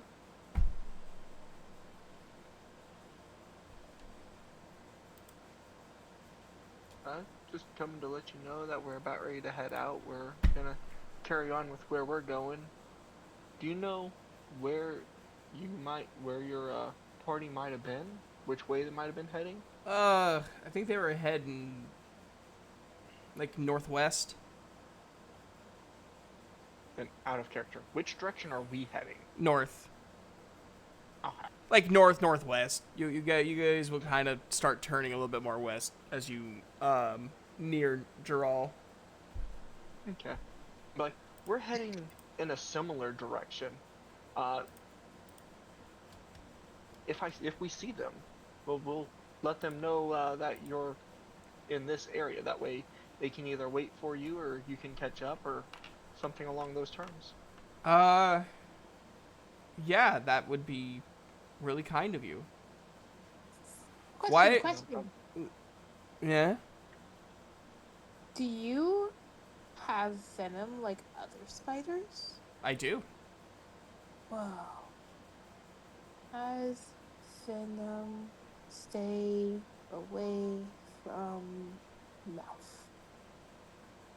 God does not like all night performances. Gotta sleep sometime, man. You know. It's like, whoa, interesting. Doesn't like sex. Asexual? How Question produce? How reproduce? Questions asked later. I'm going Mr. to Rock, ask. what's your name? To the writer. Gage, what was the name I gave her? That is a good question. It was like sorry. Something like that. Yeah, we'll go with that one. I forgot. Listen, I there has forgot been too. a lot going on, okay? There has been a lot, yeah. I completely forgot. So I guess There was 2 Nat 20 performances. I guess we can just give her a name for now. And that'll be her name going forward, I guess. I'll be honest with you, I'm still traumatized, and I can't even function enough right now to remember it. Oh no. So you can just call me whatever you want, and I'll roll with it. Got it. She just writes in her book, "Whatever you want" is her name. Actually, I will do that. That's not my name. That is not my name. I was meaning you could choose something to call me. Oh, you'll see her like scribble it out real quick. She looks at Zyphos like, is this girl for real? Zyphos just kind of pinches the bridge of his nose and takes a deep breath. Lady Spider. I'm okay with Done. Lady Spider. Do you mind if I ask you a odd question? You can. You can ask me an even one too.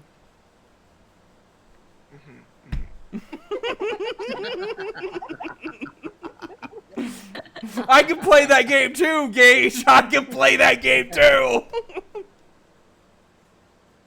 You guys can create webbing, correct? Yeah. How strong is your webbing? I mean, it's Respectfully. like what are you meaning like strong as in like? Because Tensile strength. I mean, it can lift me, and I weigh, I probably weigh about 120 pounds, 130 pounds. Okay. And I And mean, how it lifts thick- me with ease. And how thick is it normally? She like stands up and kind of moves around. Her hind legs like go to her abdomen and starts forming some like string. And it's I'm trying to think of like an equivalent. You know, like My parachute question, cable. is it, yes, is it, would it be similar size of a bowstring? It's a little bit thicker than a bowstring, but you could whittle it to be Okay. it is like it's not sticky on the sides. Um but um it can like just the ends are sticky. Okay. And she's like, is there like a reason? I mean, I can like make the webbing different sizes if like you're needing it to be a specific size. Could I trouble you for about 2 feet? I need to get a better bowstring. Mine's starting to wear a little bit. And if Oh, I've heard that your guys' webbing is relatively strong and decent for a good bowstring. sure. She then makes a very thin bit of web about 2 feet long, and then she whispers some things in Sylvain or Sylvan, and the webbing turns a green glow and then fades. So whenever you attach this to a bow, I gave it some Drider magic. All of your arrows now will have a little bit of venom to it. Oh, Right. I appreciate that very much. I was just wanting to replace my bowstring because it's a few years old. Well, now you have a little bit extra. Say it's a gift, she says with a little bit of a coy smile. Thank you. And if I see your party, I will let them know where you are and have them wait for you, or at least set some waypoints so that way you can find them easier.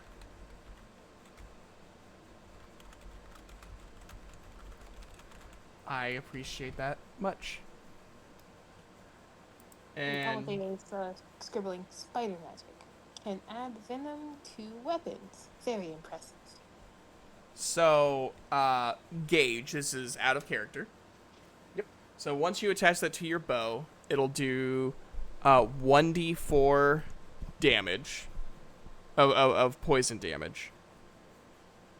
And you and I can come up with the DC later.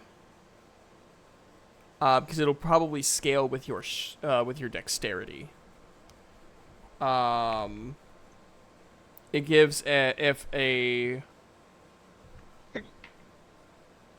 someone fails the DC check, they are paralyzed.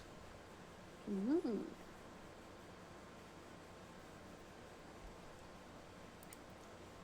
Okay.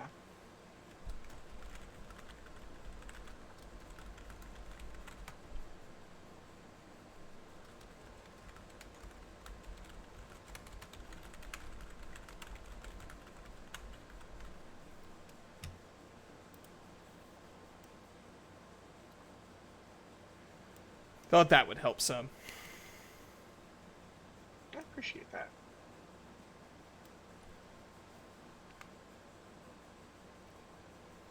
See, Maniac, I'm a lot better at giving gifts.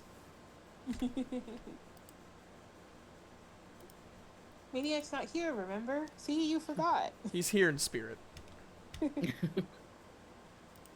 He knows. He heard you.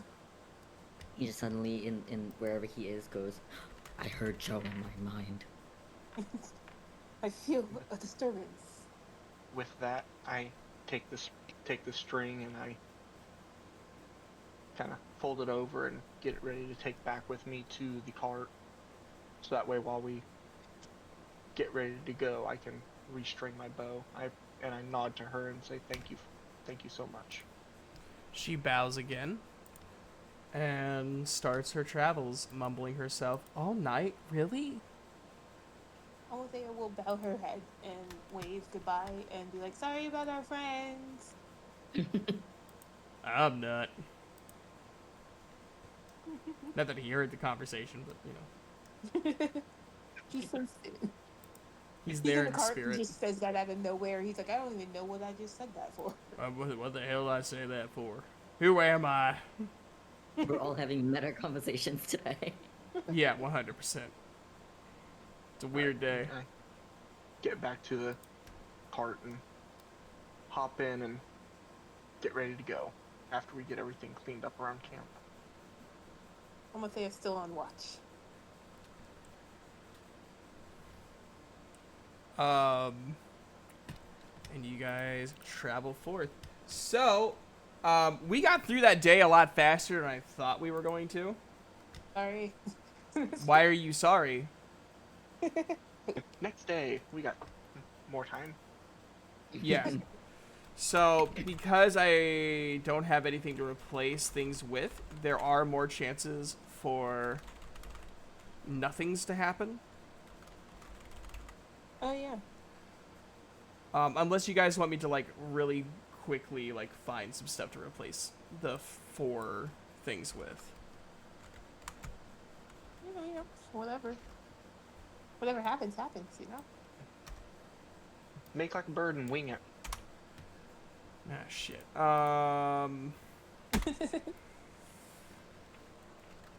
You know what? This is the perfect time to use our favorite rapper, AI.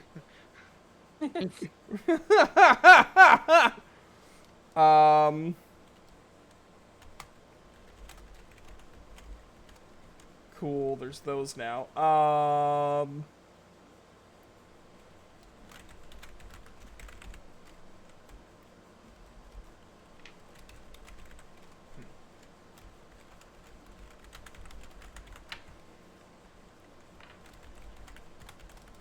Is it Cool. okay if along our journey I restring my bow while we're Yeah. in the cart? And I'm not gonna have you roll for that. You've been doing this long enough. You know how to fucking do it. Yeah. Don't worry, guys. I'm on watch. I'm watching.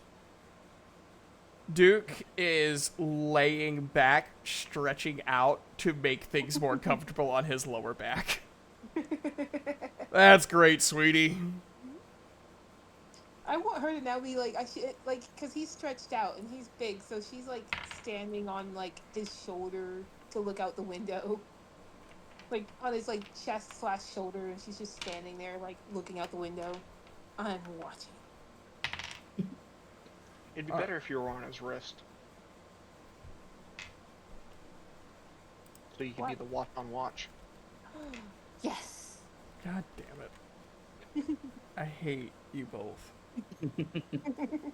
Just for that, I'm rolling again. You guys could have had a traveling merchant. Not anymore.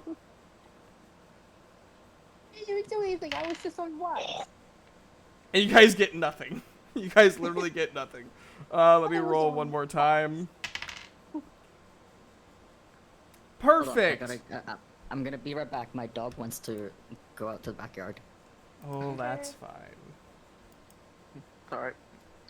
My dog is being the most unladylike she can. She's just fully laying on her back, legs completely spread. Good for her, man. like Like, Duke she's was. living her best life. Just like you. Only for the first one. I got into it the second time. Only the first time. You know what, Duke? You're a real pain in the ass. I'm sure Saloon can agree. I You mean, sure can. I don't want to Mayor. brag, but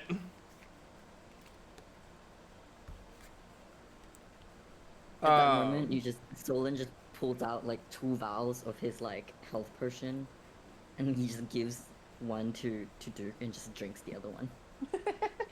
thank you.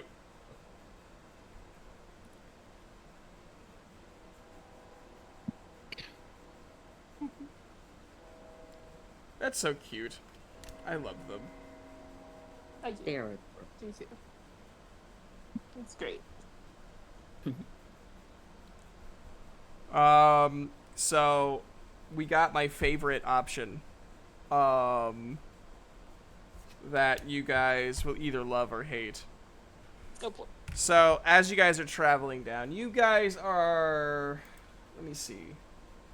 This is what, day 3? I think so. Because we traveled for a day, stopped at the village, and then just traveled for a day. And now we're waking up on day 3. Yes. Yeah.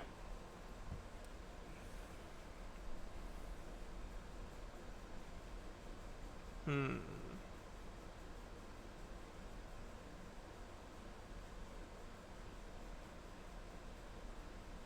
Give me a second here.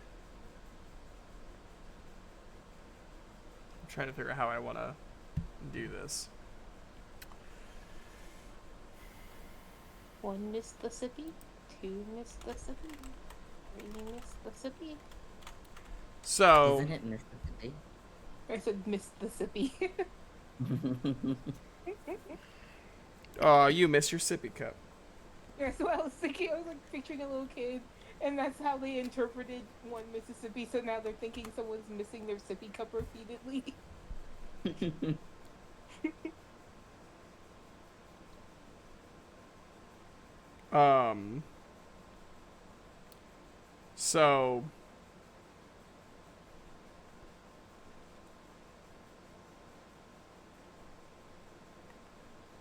So Duke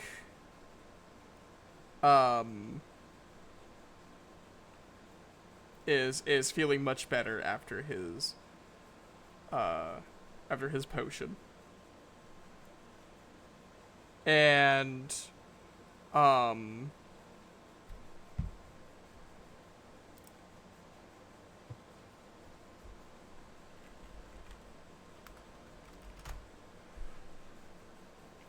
you guys start hearing music in the distance. And as you guys peek outside, you hear a voice talking to some travelers saying, "Hello, I'm Vadon Don Smile. You may know me from my many travels and many concerts over many years. How are we doing today? Oh, wow, the Vadon Don Smile? Yes, the Vadon Don Smile is I." You're Cyphos pinches the bridge of his nose and just takes a deep breath and sighs. Almost say is like her entire expression just like perks up, like ooh. And she's very much the opposite. She's excited to see Verdon, Vadon Dawn smiles again. And Duke's like, "Who the hell's that?" Oh yeah, you never met him. You never met him, though.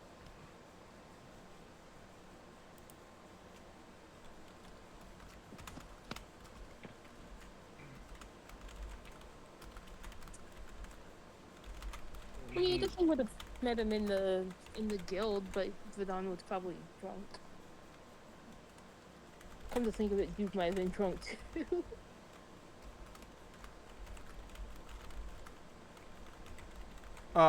True.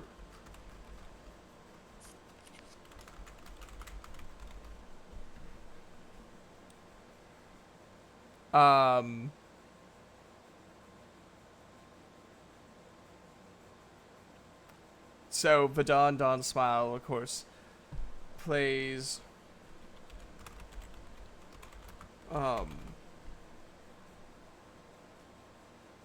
plays him a song, and they go on, and then he sees your guys' cart. Ah! I know that, Warforged, anywhere. You're bringing some adventurers to save a poor, defenseless town of some sort, I'm sure. Let me see who the glory... Oh, it's you. Hi. Hello. Madon. Hello, Dawn. Zyphos. Have you trained on your dodging recently? Have you? I remember you getting hit with the tree trunk as well. Yeah, but I didn't get hit with every other attack that was thrown my way either. Or I didn't have every other attack. Oh, I'm just looking for information about mommy and daddy. Guys, be nice. We're in the same guild. Technically, I'm retired. Be nice. You're old. You know, I could set this cart on fire. It's not very nice, though. No, it's not very Be nice. able to hit it first. Duke snorts. Oh, and who are you, tan, dark, and handsome?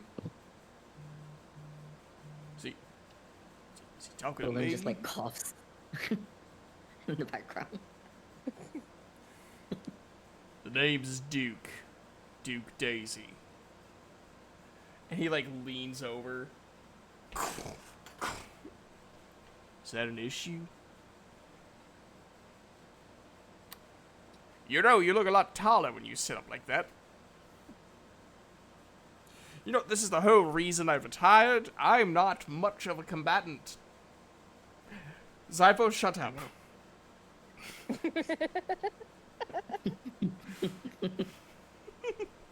I can tell.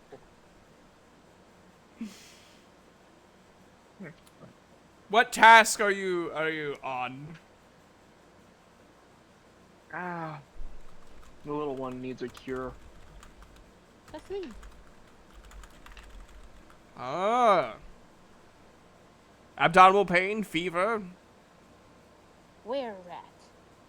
Ooh. Yeah, it's not sharp teeth that hurt. I don't doubt it. I do not doubt it at all.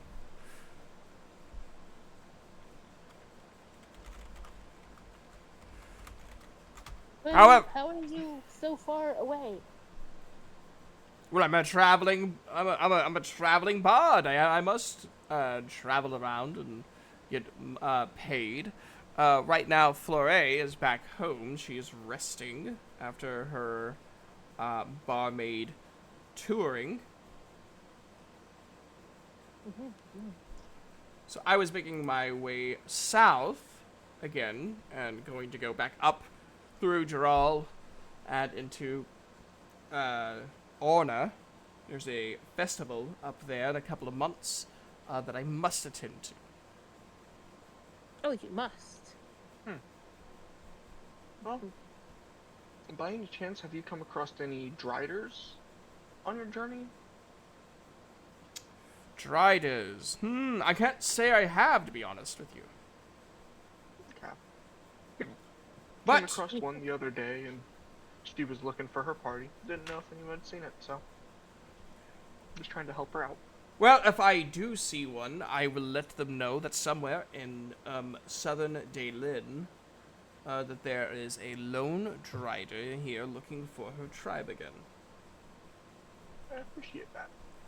Of course. Also, have you seen any spider ladies?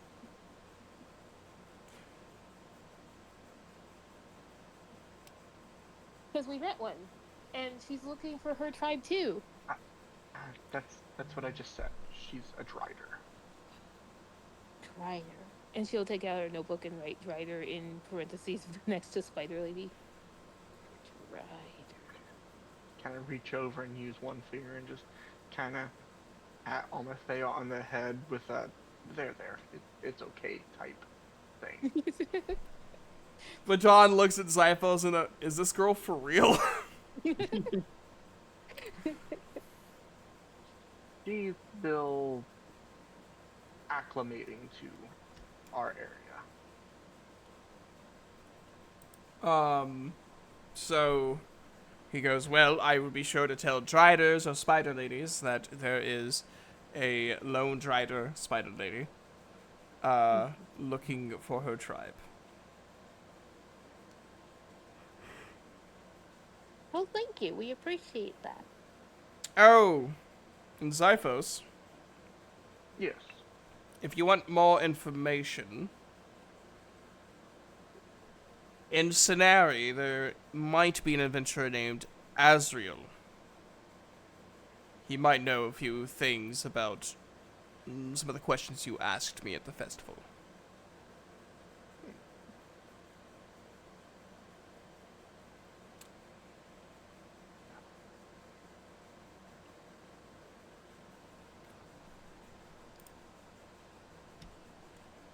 He's then going to look at Sullen and Duke, and even though the potions have made them feel better, he can still tell, like, from their posture what had just occurred recently. Also, I recommend doing yoga and squats. It helps. Real quick, before we go, how Yes. would I know what Azrael looks like? Well, you ask for them, and then when you see a man with crimson wings, that's who you're looking for.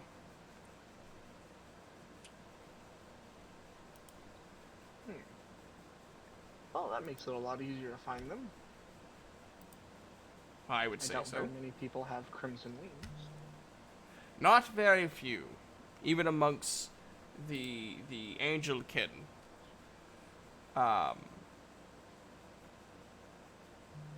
It is a very rare trait.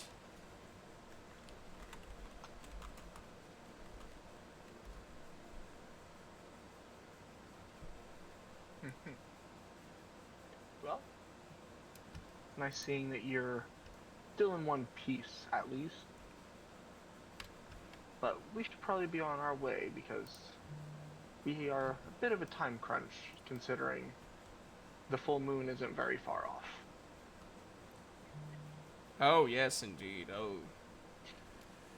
I totally agree with you. Please be safe, and I shall be safe in return. Good. Until next time, I am Vadon Donsmile. Bye, Vadon. Until next time. And then we just leave. Yeah. And we just leave. We just get out of there. We just go. And then this is how Vadon feels. Cool, bye. And then we just leave him in the dirt, like in a carriage. We don't even say bye. We just go, oh, okay, cool, and then just leave. Very awesome. Sweet. Well, he's an Sweet, eccentric great. fellow, isn't he? He's a lot He's of fun. very unique. That's one way of putting it. You guys go a couple hours more, and then you set up camp for night 3. Yay! We are chugging along. You are ahead of the other party. The other party is still on their first night. Oh, dang. Yay! We've done so much. And you guys get nothing. Wait, who's doing the watches this Yeah, time? we haven't decided on watches. Before we do all that, I'm gonna go looking for a body of water. Because in this part for a little bit, We've just been Must- dehydrated. the musk is starting to sink in. And I mean, someone appreciates my musk. He points at Pop.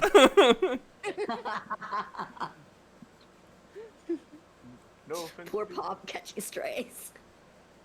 No offense, Duke. I've smelled wet dogs that have a much. Well, I smell like bullshit. What do you want from me? I'm gonna go find us some water. Roll for investigation. We can get cleaned up, and you and Saloon can take your bath last. That way, you don't contaminate the water for us. We have manners. That's a load of bull. Oh, that is 18 before I check. What am I rolling? Nature? Investigation. Investigation. So I got a 21. Cool. You find the body of water. It's actually not that far. You actually could map out how, like, in the direction where the water's flowing, and you're like, yeah, that probably leads back to our camp. Our previous camp. It looks like this river kind of follows the road, or the road follows. I think she went the wrong way when she went looking for water. She went the way you guys, like, came from.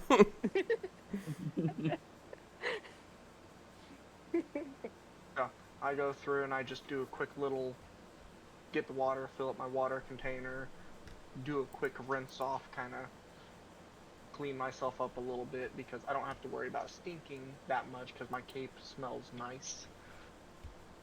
Indeed. Stole the shade throwing. Oh no, yep.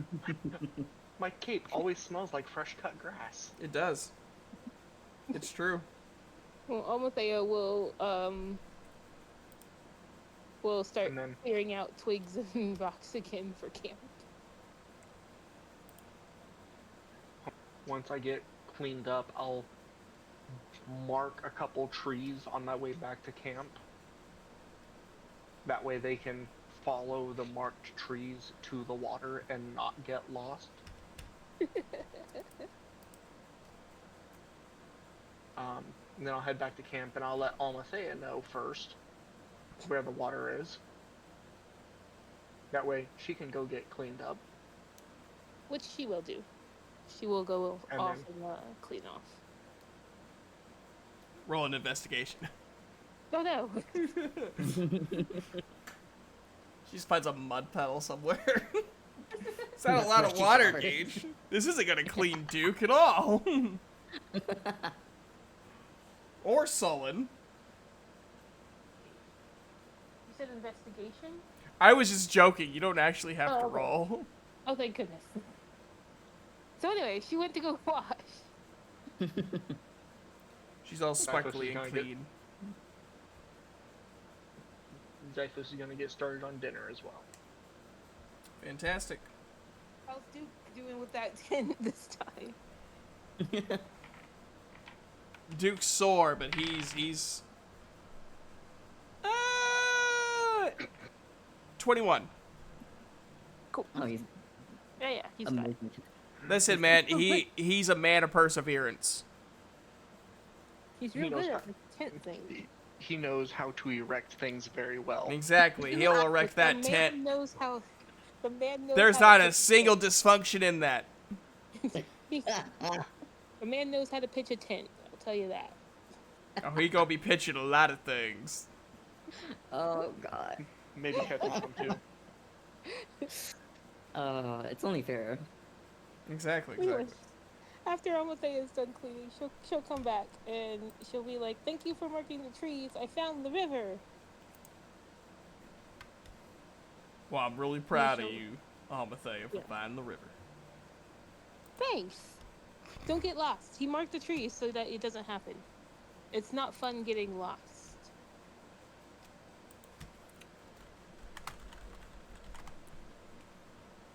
Zyphus Well. is gonna start making some rice that he brought with, as well as frying up some meat in his cast iron pan that he has. Ooh, and Amathea's gonna help with adding like some herbs to it because she wants to help cook. And Zyphus is gonna look at her and be like, "Be very careful not to touch the pans. You may not like them a whole lot." Got it. Don't touch the pans. And so she'll be extra careful, like holding her hands really high, at least for her, above the pan, and like seasoning the meat very carefully, like on her tiptoes and everything. I don't know if Sullen is going to follow Duke, but Duke is going to go wash up. Uh. uh. Sure. Yeah. I mean, he's not really. He doesn't really know what to do. Everyone's got a task, and there's not much else he can do. So he's just gonna follow Duke. Okay. They have a nice bath together. No. Nice little romantic bath. Yeah, they help clean each other's backs and all that.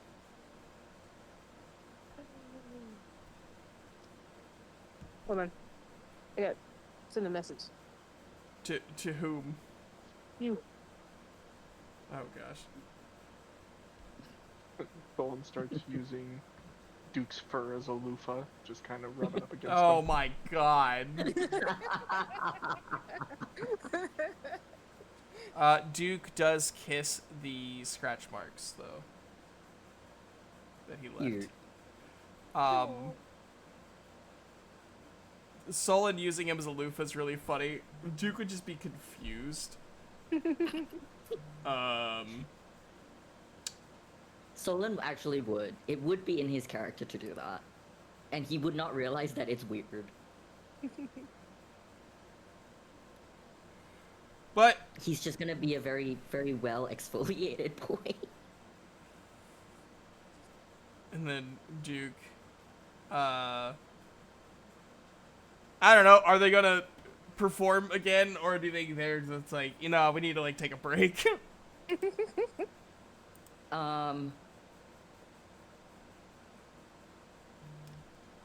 I don't know. Let's say halfway, because I don't think they'd be performing in like while everyone's awake. A little bit of foreplay, a little bit of Make out- teasing. Really heavy makeout session.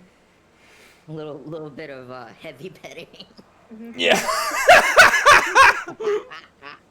All right. When they come back, they have a nice, lovely supper. All right, who's taking watch tonight? I'll take watch. All right, Amathea takes first watch. I'm ready. I've been practicing all day. Who wants second Before- watch? I'll take it. Fair enough. This is true. You guys could probably use some rest.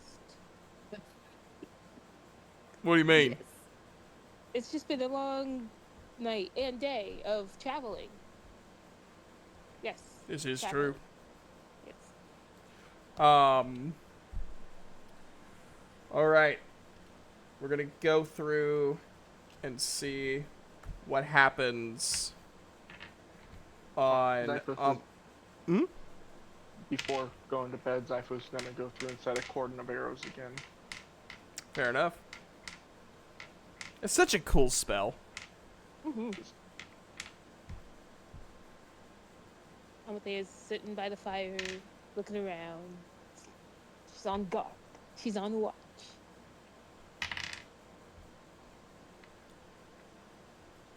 Amathea, as you're floating around, you see a gnome, a tiefling, and a human wandering around. They're like, no, I'm pretty sure the town is this way. See, look, I can see a light. And then they just see you in a little campsite. And you look at them, and you see they're probably barely in adulthood. All of them wearing very cheap clothing and cheaply made armor.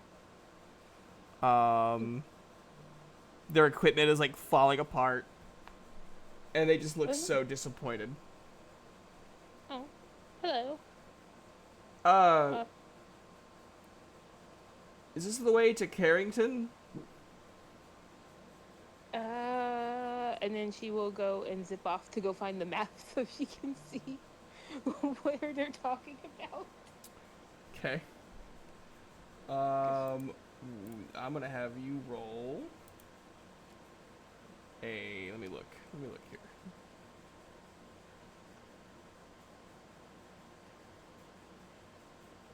You're gonna roll investigation. Oh no. Okay, here we go again. It'll go fine. I believe in you. Alright. I believe in you. Okay. Um. Investigation. Okay, 17. 17. Mm.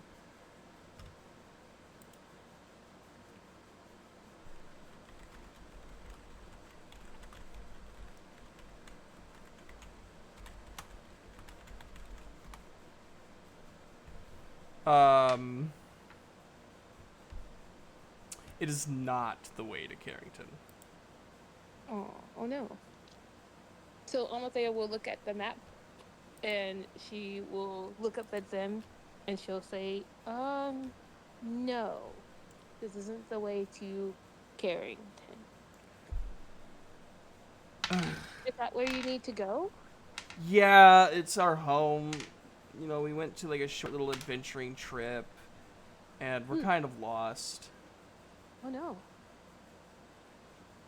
Is Amathea gonna be able could I look at the map to try and see like With a 17, I think you'd be able to see that. okay, cool. And so she will then fly over with the map and she will set it down on the ground and she'll point at the different areas and she'll be like, Carrington is actually it's over this way and we're facing this way and we're right here. So you need to go there. And you just see like the one that was like, no, it was this way. It's obviously this way. Earlier, is just looking so dejected. The other two are like glaring at him because it was like the complete opposite direction of where they were taking him. And he's like, "Thank you, ma'am. We really appreciate it." Do you want some water or food? No. We're good on that. So we made our own armor and weapons. I made our armor and weapons. Well, it looks like you did a good job. One person kept you looks alive.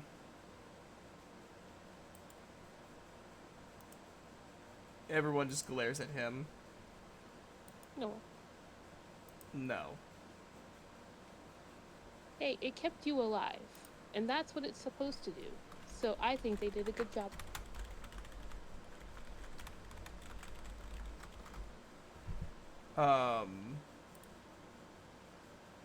Wait, you said their clothing was like kind of Cheaply torn made. up and... Yeah. Ah, cheaply made. Interesting. All right, guys, let's go. Let's go back.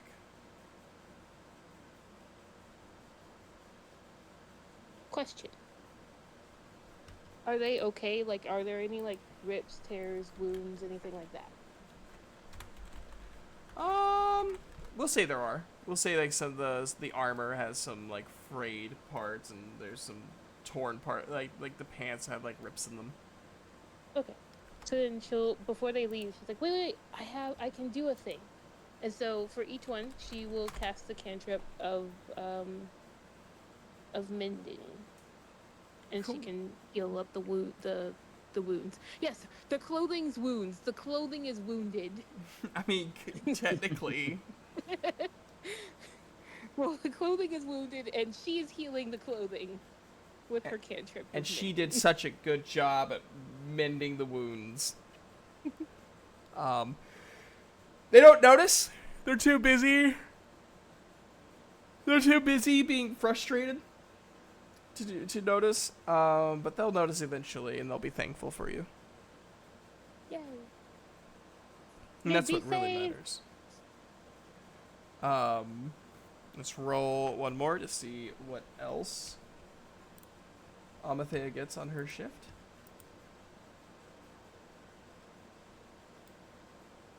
I'll just take out that one. Boop, boop. Boop. And watching, guarding, looking out. Nothing happens. Okay. Cool. All is good. All is good. Day 17. Everything is quiet. Everything is quiet. Too quiet. Everything is quiet on the front. That's what she says to Zyphus when he wakes up.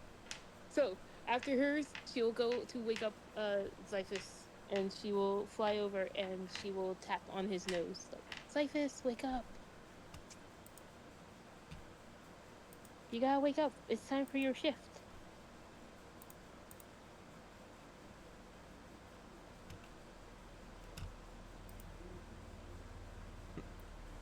Zyphus died last night. No.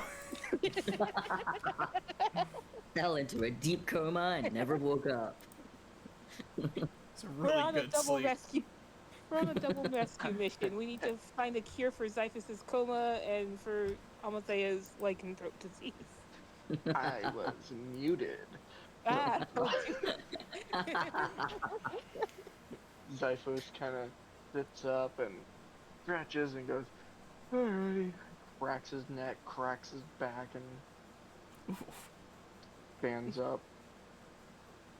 Takes the cape off from laying over him and puts it over his shoulders because he was using the cape as a blanket.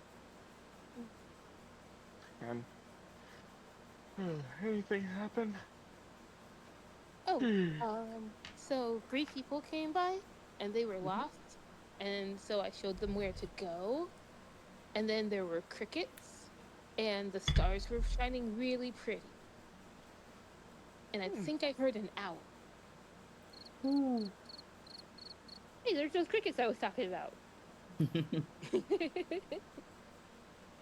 Oh, and then she will go and she will show him that she made him a mug of salt water for his shift. Like, I made you a drink so that you could be comfy during your watch. I appreciate that.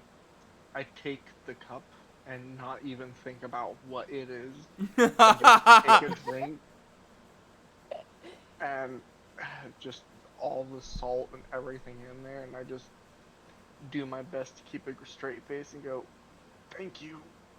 You're welcome. And she will flutter off and go and curl up, probably in the knot of a tree this time. Because who knows what the heck Duke and Solon are getting up to in the tent. Sleeping. That's what they're doing. They're sleeping. They're probably not even cuddling. Like, they are like zonked. Yes. Okay, bye. They have burnt so many calories. Yeah, no, she'll go and she'll look inside the tent carefully first, and then she will flutter on over and curl up above their heads, like on the ground above their heads, and just curl up and drift off to sleep. Cool, so let us see what goes on Zyphus's Like, I said shift. something, and both of the 2 people involved are like, sleeping. We're sleeping. Doing Jeez. nothing. No, now we're going to, just to spite you. Eye contact the whole time. Yes. All right, let's see what happens on Zyphus's shift. Not even storming. Why am I hearing thunder? Is that a cult over there? I'm hearing chanting. Oh. Oh god. Oh god. Oh god. Oh, gods. Oh no. No. Oh yeah. So because of the time, we will not start this We yet. cliffhangering. We're gonna be cliffhangering. Dun dun dun. And we at least know what he rolled. Oh, you will know. Yeah, I'll set it up. Oh, okay, cool. I'm not that mean. I don't know. One, I'll forget. That's the only reason. I'm not that mean because then I'll forget. Cool. Oh, I rolled the wrong dice. It's supposed to be this one. Silly. Huh, you guys got the same one as the other party. Cool. Oh no. So, Xiphos, the first part of your ship, the first 2 hours or so of your watch, goes by as you regrettably, but also gratefully, drink the salt water. Nothing really happens. It's a very calming, beautiful sky, not a single cloud. And then you start hearing drums and chanting in a language you don't understand. You say that. What language is it? It is a kind of a variant of Infernal.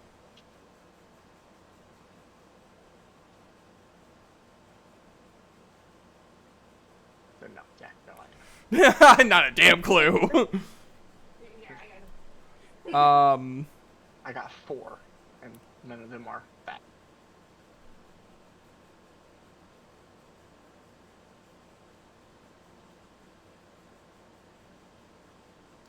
So, as they are approaching your location,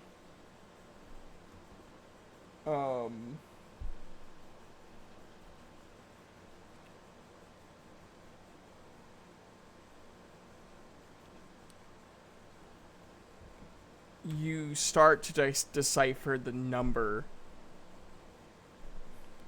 1. One pair of footsteps. 2, 3, 4, 5, 6, 7, 8, 9, 10, 11, 12 enemies.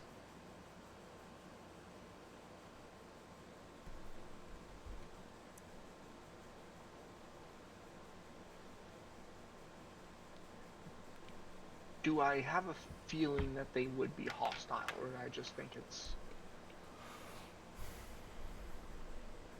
Because depending on whether or not I would assume they're hostile or anything, I'd probably go through and try to smother the fire. That way, they don't I would say easily so. find us. I would say so. Okay.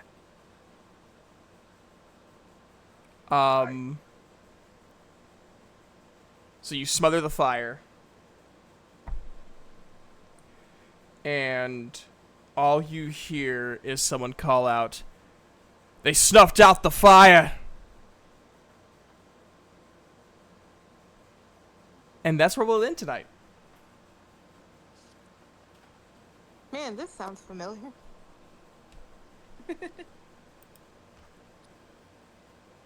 Gonna be fun.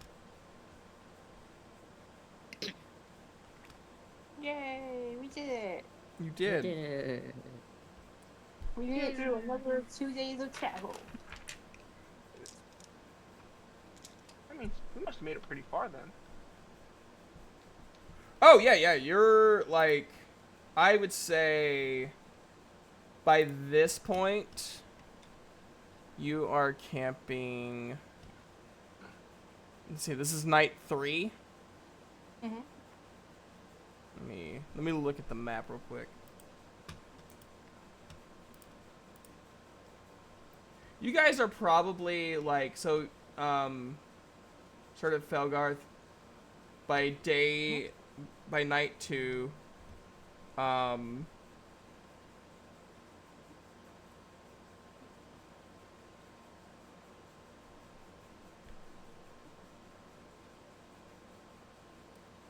By the end of day 2, you're in Daylin. Mm-hmm. Not too far from this Sawari River, you said. Yeah. So like by the time you guys are camping on day 2, you're probably like, if you were to go like west, you would probably hit Vardic. And so I would say you guys are probably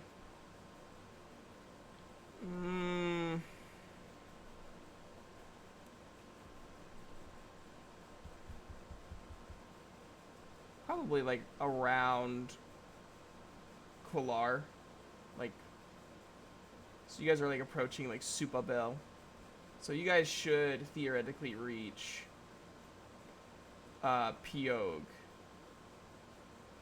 by the end of day 4. Cool. Okay. If you survive. Oh. Oop. Yes, if we survive. Yeah. I mean, I can't be too nice. It has to be a little mean. I will be nice though, and say,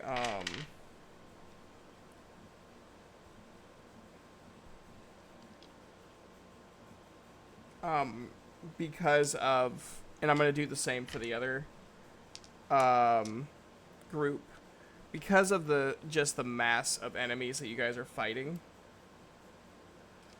I will say that, you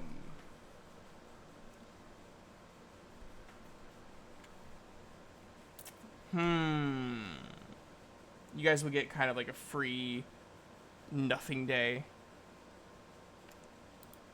where you guys can kind of rest a little bit easier. I think that's fair for what you guys are dealing with. I can write this for my notes. How many enemies you say were coming? 12? 12. 12. Definitely not that number. That was the wrong number. Don't transpose numbers. Okay. 21? I accidentally went to type 12 and my other finger moved faster than the first one, so I ended up typing 21. Okay, 21 enemies. No. That is death. No. But that is the session for tonight, guys. I hope you guys enjoyed. It was fun.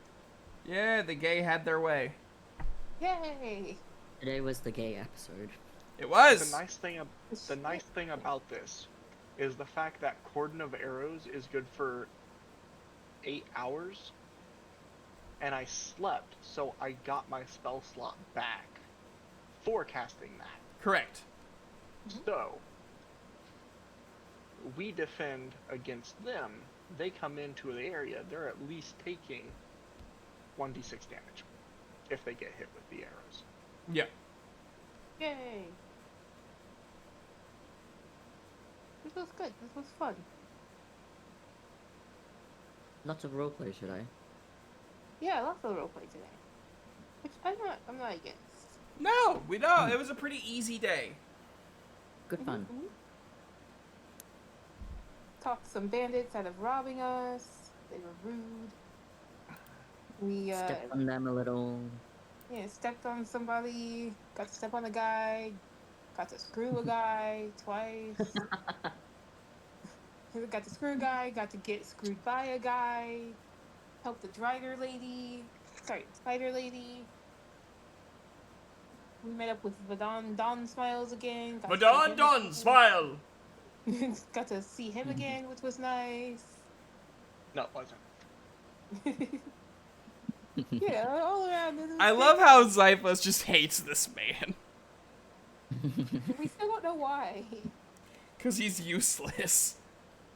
Well, yeah, He really is. we don't have in character, we don't know why. Like, we just know he's, Vadon seems so, happy to see Zyphus, and then Zyphus is just like, ugh. Not this man again.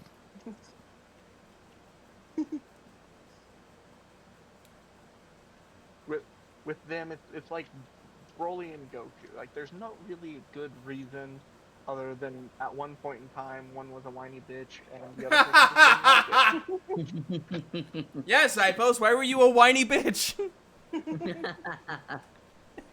Because I know how to dodge. Dodge! Zyphos' dad was Piccolo, confirmed. My dad helped me swim better by tying rocks to my ankles and making me swim upriver. Alright. That's so sad.